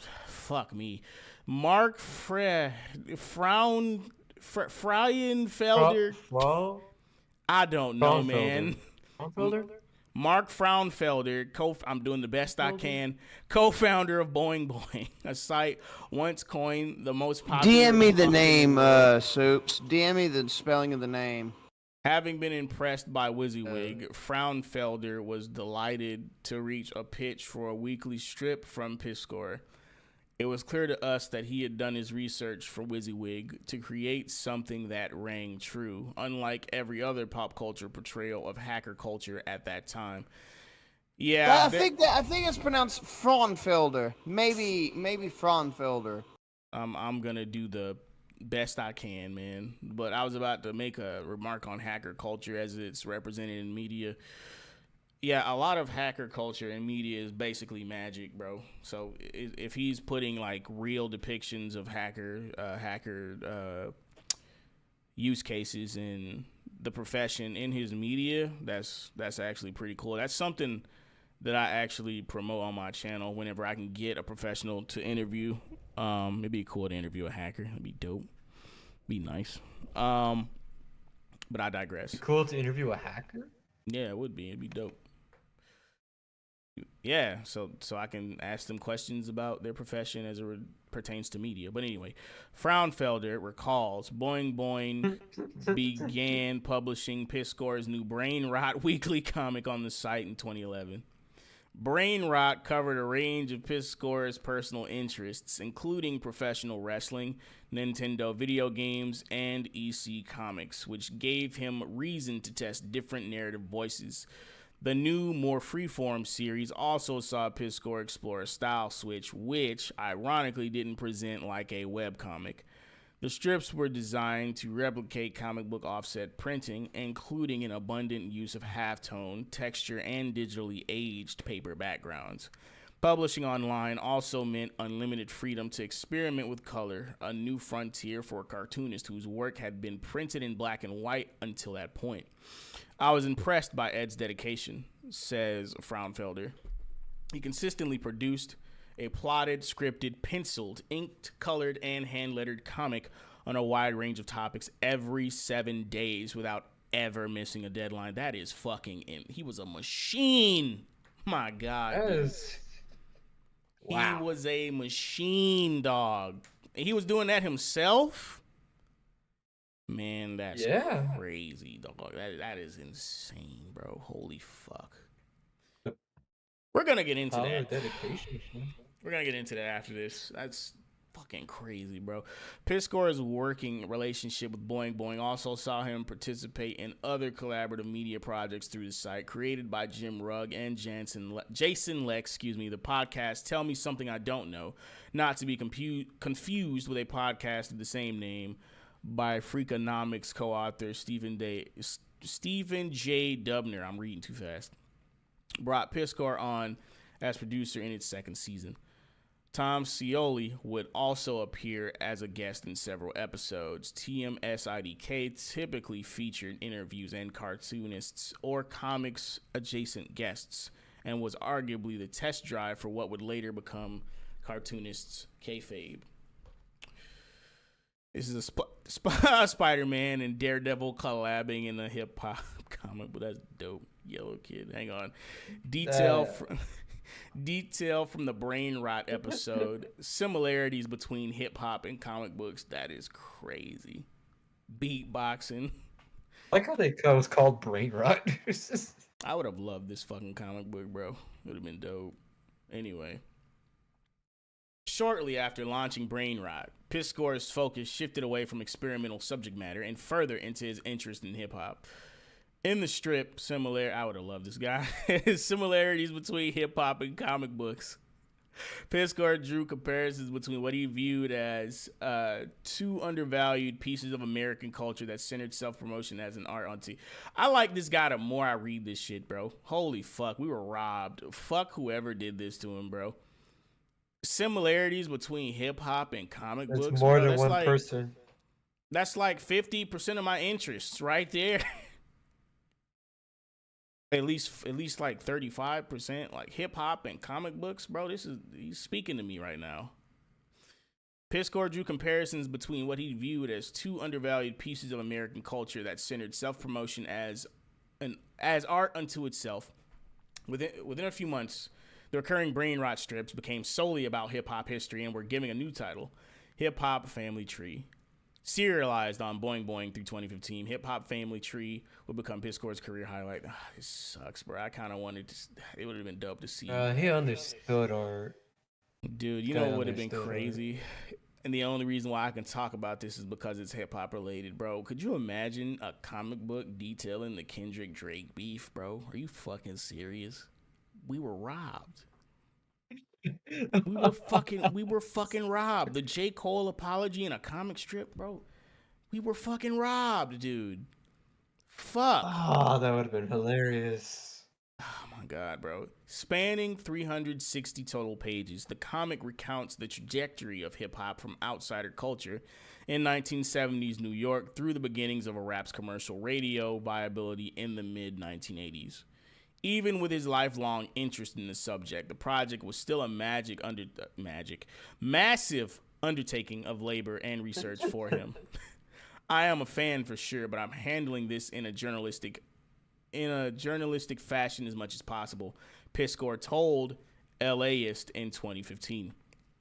I want to create something that is highly comprehensive so that if a fan or scholar or academic who is interested in learning this history, they're forced to use this comic book, which is very important to me. Now, see, that's the type of dogged resolve I expect from an artist, especially if they're writing about something that they're passionate about, especially in a historical sense, because you're trying to dole out knowledge about something you care about, and you want to be as authentic unto that culture as you possibly can.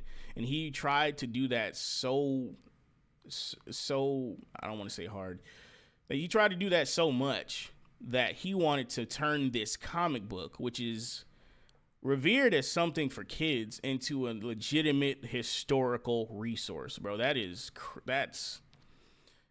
fuck. I don't even have words to describe that, but it's dope. I'll use dope for lack of better words. That shit's dope. But that does not do what that doesn't do what he's expressing justice at all. Go ahead. I was gonna say ambitious. That's a good word. It was not the word I was looking for, but anything I could think of at this point wouldn't even do it justice. It's a beautiful concept, but we're just about halfway through this, and I'm gonna see if I can stop less. By this time, he had also established a significant online presence with a self-styled personal brand that visually resembled the characters he drew, another factor that helped lead the comic's popularity. Once he saw the power of social media, he began to make connections, recounts Jock Cohen, executive director of communications and publicity at Fantagraphics. Ed harnessed the power of the internet to broaden his readership. All right, so this looks like a storyboard for Brain Rot, or a sketch Piscor submitted to Mark. Yeah, it's a storyboard. Yeah, when pitching the hip hop. Okay. Following the popularity of the online strip for Boing Boing, Piscor approached Fantagraphics to collect the series in print. When Ed submitted HHFT to us, I only knew him as one of Harvey Pecker's cartoonists. Pecker, I don't know. Says Fantagraphics co-founder Gary Groth. But that meant to me that he was on the indie/alt scale of cartoonists. It struck me as a project of passion and integrity, and that's why we bought it. Oh my God, bro. Can you fucking imagine? Can you imagine? I said I wouldn't stop much more, but can you imagine a company? Can you imagine a company with this fucking, what's it called, mindset nowadays? I bought into this creator because I saw their project as a work of passion and integrity. Can you fucking imagine? Holy shit, we'd be much better off. Oh man, they don't make them like they used to. Like that'd be unheard of in this day and age. That's a bar, bro. That is a fucking bar. Anyway, following its comic book serialization, holy shit, Fantagraphics would collect HHFT in 4 treasury volumes from 2013 through 2016, later releasing a deluxe omnibus of the series in 2023. I might have to get that hoe.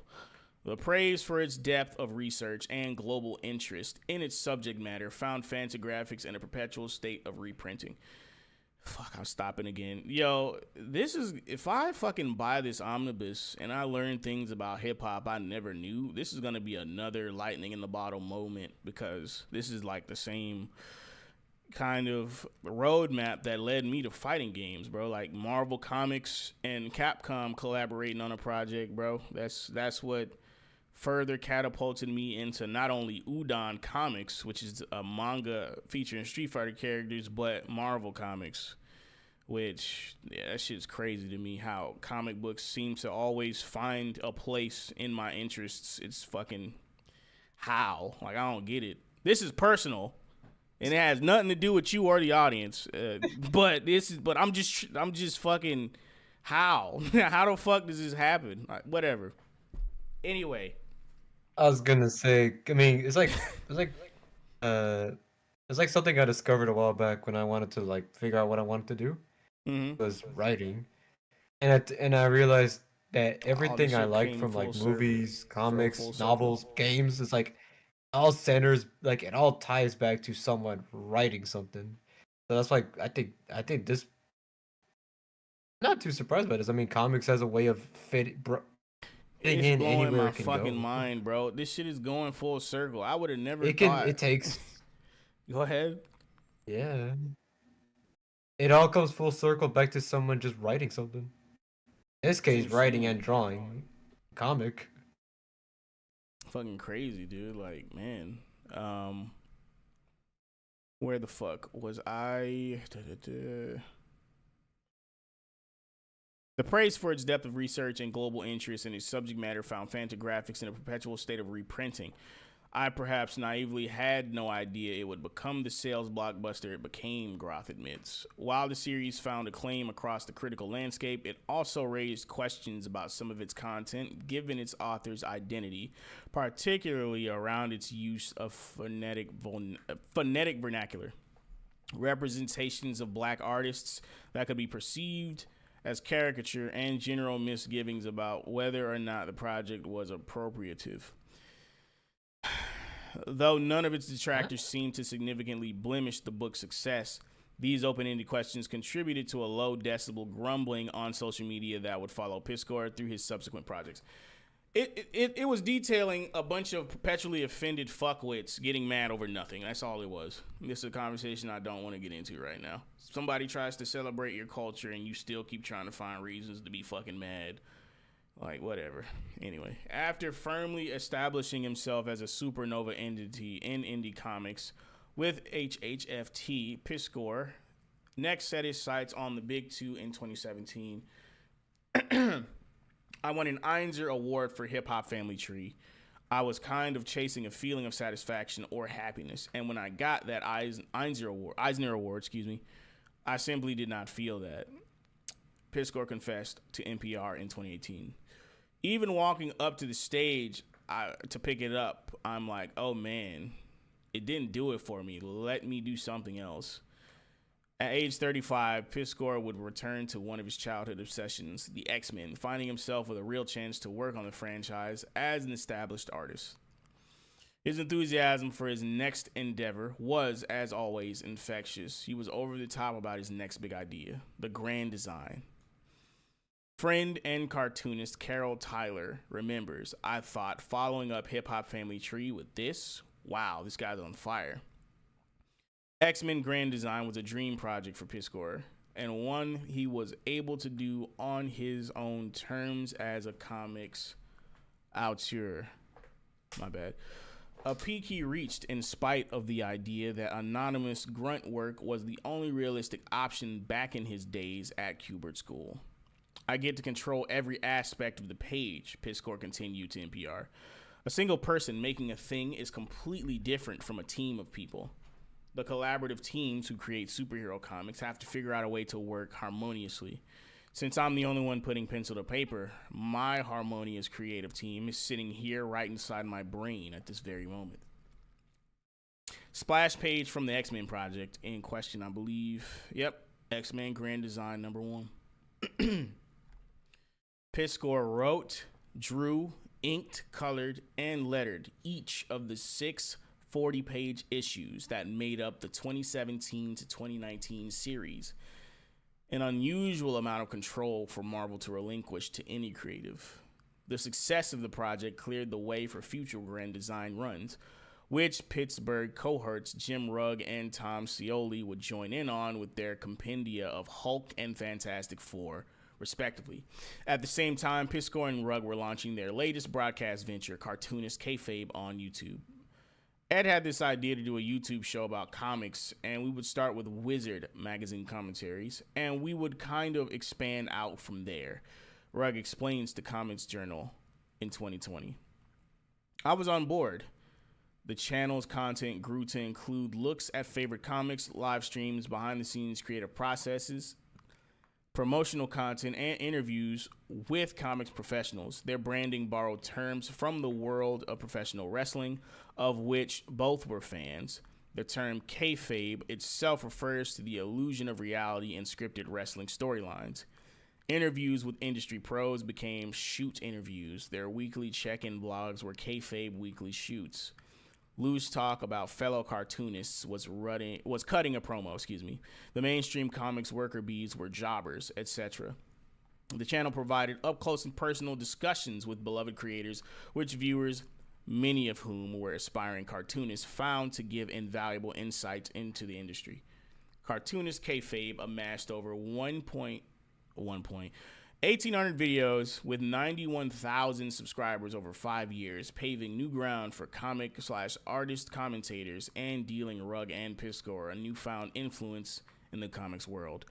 Not only did kayfabe catapult Ed's and Jim's careers, but it also created a platform for other cartoonists to find a larger audience, explains Jock Cohen. In the comics biz, we called it the kayfabe effect. When Ed and Jim would talk about a book on their YouTube show, one could watch the online sales rack up. The channel implored viewers to expand the horizons of their comics consumption, and the two would usually sign off with the imperative, read more comics.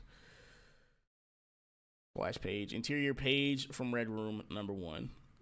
And we're getting close to the end, guys.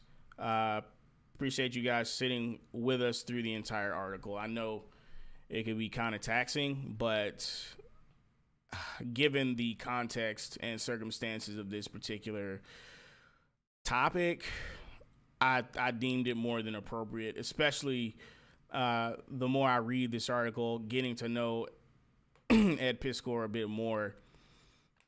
It's a shame I was never truly familiar with what he was about in his work. It kind of sucks. Go ahead, Soups. I was gonna say, I mean, the more you know about him, the more his death even hurts. Yeah, like it's fucking tragic what happened to him. Unfortunately, the people who did it to him are probably never gonna see any real justice because of it. I hope if karma's a real thing, I hope it comes around for him. But anyway. Hey guys. What? I'm probably not gonna give my updates now. I'm probably gonna have to wait till I can upload some stuff tomorrow and take care of stuff. I'm gonna go get ready to get to bed. I got shit to do tomorrow. Yeah, you'll see something uploaded soon. I got you, man. Yeah, have a good night. Yeah. You You have a too. good one. You have a good one, Wes. You too, boys. You too. Piscor's final completed project was his serialized Red Room horror series for Fantagraphics, published across 12 comic book issues from 2021 through 2023. His most critically divisive work, the comic depicts various acts of torture, gore, and murder in the titular Red Room, which viewers pay to watch online for the sake of entertainment. I have to say that so much of it comes from my experience with YouTube and social media in general. Piscor told Comic Book Resources in 2021. Archetypes exist in anonymous comment sections online. You have your people pleasers, the eternal haters, losers who think they're speaking truth to power when really they just like complaining. The fanboys. I've never paid much attention to online commenters, but it does provide great reference for my comic. Piscore found himself enjoying the constant challenge of ratcheting up the shock value issue by issue. This is tongue-in-cheek pulp horror comics. He continued for CBR. I'm having so much fun figuring out different ways to creep myself out while trying to create a comic that I would absolutely love to come across in the wild. Despite its gruesome subject matter, Red Room was frequently cited as Fantagraphics' top-selling comic book series in decades. The internet urban legend is true. Red Room by Ed Piscore. This is a sketch of, cover pencils to Red Room #1 in 2021. Go ahead. That's a hell of a design. Yeah, and it's just pencils. Which was crazy. Yeah, and he did that in a week, or was it longer? Or was it longer? Red Room, I don't know, but for the which comic was he doing every week? Brain Rot. For Brain Rot. I know for the earlier ones it was, Brain Rot was a week, but that one, like, there's no way he did that in a week. I don't know. That's too good for a week's worth of effort. Maybe he did, but I don't know. But his work ethic is insane. I was gonna get into it, but after we were done, His work ethic was more hardcore than the freaking and a lot of manga artists back then, man. yeah. Shit, bro. I hope he didn't lose too much sleep being that on time. But anyway. Or hurt his back. Hurt his back. The comic drew heavy criticism in March 2022 when Piscore released an image of one of several variant covers for issue #3 of Red Room, Trigger Warnings, which parodied the cover to the first volume of Mouse, A Survivor's Tale, Art Spiegelman's Pulitzer Prize-winning graphic novel about the Holocaust. The cover was seen to be in especially bad taste in light of Tennessee's then recent ban on mouse being taught in school curriculums and increasing reports of anti-Semitic incidents in the United States. Rugg, who had drawn the cover, and publisher Fantagraphics withdrew the variant and issued an apology via social media. Piscore himself did not comment on the incident, which drew further ire from critics online. In late 2023, Piscore announced a new webcomic titled Switchblade Shorties, which he began serializing via a dedicated Instagram account in January 2024. On March 23, 2024, a young female cartoonist alleged on social media that Piscore had made inappropriate advances toward her through Instagram when she was 17 years old. In the following days, 2 other women accused Piscore via social media of past sexual misconduct. In the ensuing uproar, Piscore deleted both the cartoonist kayfabe and his personal Twitter accounts and temporarily removed the cartoonist kayfabe YouTube channel, leaving regular viewers concerned. The channel was restored a few hours later. Coverage of the allegations continued. Consequently, the Pittsburgh Cultural Trust announced that Piscore's upcoming exhibition at 707 Penn Gallery was postponed indefinitely. In the following days, Rugg announced that he was severing his working relationship with Piscore. Fantagraphics also stated they had no upcoming projects scheduled together. Piscore did not issue a public statement regarding the allegations. On the morning of April 1, 2024, he released a suicide note via email and Facebook. His death was confirmed by family that evening. A memorial is scheduled for Saturday, April 20th at the Phantom of the Attic comic book store in Oakland, Pittsburgh. Piscore had remained in close proximity to Pittsburgh for the duration of his life, often citing his dedication and loyalty to his family in interviews. Despite acknowledging adversities in his childhood, Piscore would gleefully show drawings he made as a child on episodes of cartoonist kayfabe, acknowledging that his circumstances forged a drive to create comics as long as he could. His family began a dedicated Instagram account to keep his name and story alive forever. He is survived by his parents and 3 siblings. Piscore leaves behind a considerable body of comics work created in the span of just 20 years, and the scope of his impact is immeasurable. About the medium he dedicated his life to, Piscore said, "The best description I've ever heard of why people who draw comics do it is, It's a medium you do because you can't not do it. That's me, man. And that's the end of that article. Rest in peace, Ed Piskor. It kind of sucks that so many people left during that because, you know, part of me reading that entire article was to illustrate exactly what we all lost. Yeah, but we were you were reading a lot. I mean, I know it's just I know you were reading his life story, but it is a lot. Nah, the man had a lot. good big record. Hopefully they'll catch it in the playback, but there was a point to me doing it. Yeah. I read some of the article before talking about it live, but I was not at all familiar with Ed Piskor's legacy. But hearing about what happened to him, especially knowing the problems in our current entertainment and the people responsible, you know, compel me to do it. And obviously your recommendation too, but yeah, go ahead. And it just makes it like all the more vile that people drove him to suicide, man. Like he had that much under his belt. Like he had such talent. Like such a contribution to society. Yeah, to an art form he loved. And he did it just because. Yeah, and he did it just because he loved doing it. It's like that's. How did you meet someone like that? Just. Like outside your our inner circles, like just meeting someone who just doing what they love because they love doing it, and it makes, and they're successful because of it. My bad. The comments disappeared for me. Let me see. Let me see them. I still see them. No, I still see them. It's just, no, they disappeared. I know they're there. I commented. just I can't see them. I'm trying to bring them up. Trying to see what people are saying. Oh, Rudy says every industry that drives passion is rife with exploitation because everybody wants to be the next Jack Kirby. Yeah, that's true. There's always competition, and there's always people looking to, you know, but the do whatever. I mean, the like, competition is what's supposed to motivate. Go ahead.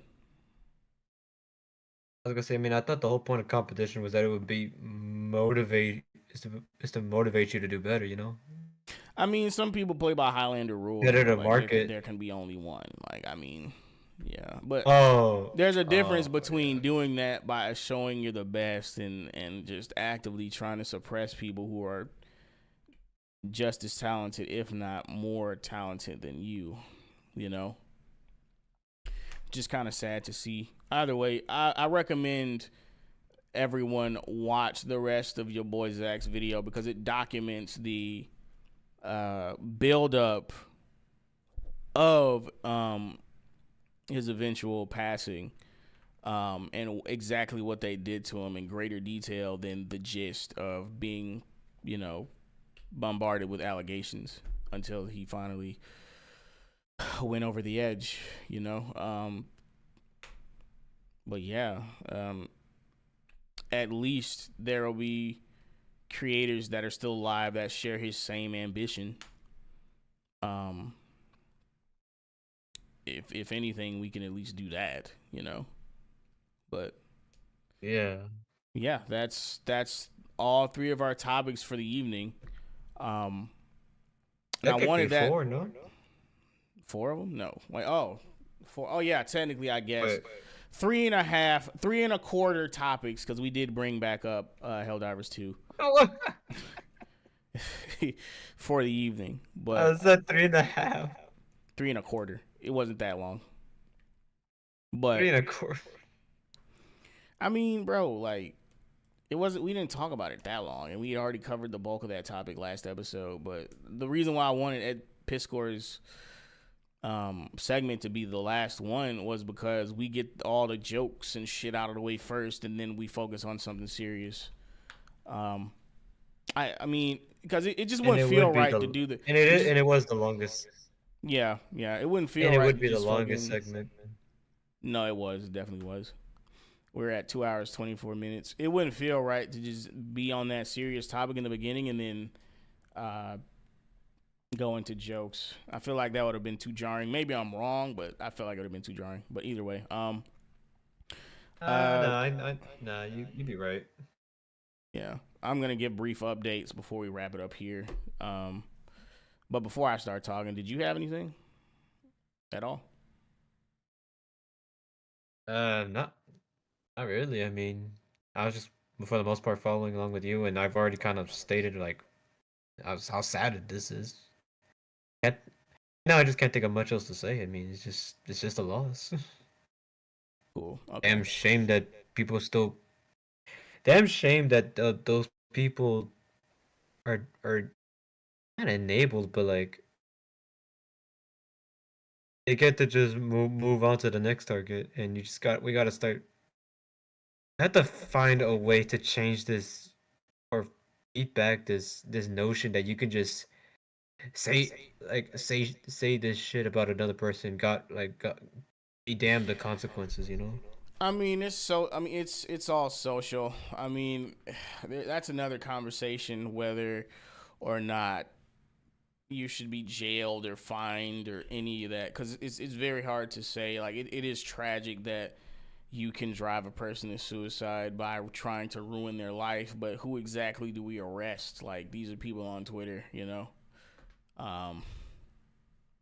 It sucks, but it's like one of those double-edged swords of supposed freedom of speech and social interaction, freedom of assembly, and all that. You know, it's all just sad. But yeah, shit, it sucks. But I wanted to leave it there because we are coming up on half an hour here soon. So I'm gonna give brief updates. I opened the stream with saying that I had something planned for an update regarding Fallout Season 1 Dread Quest.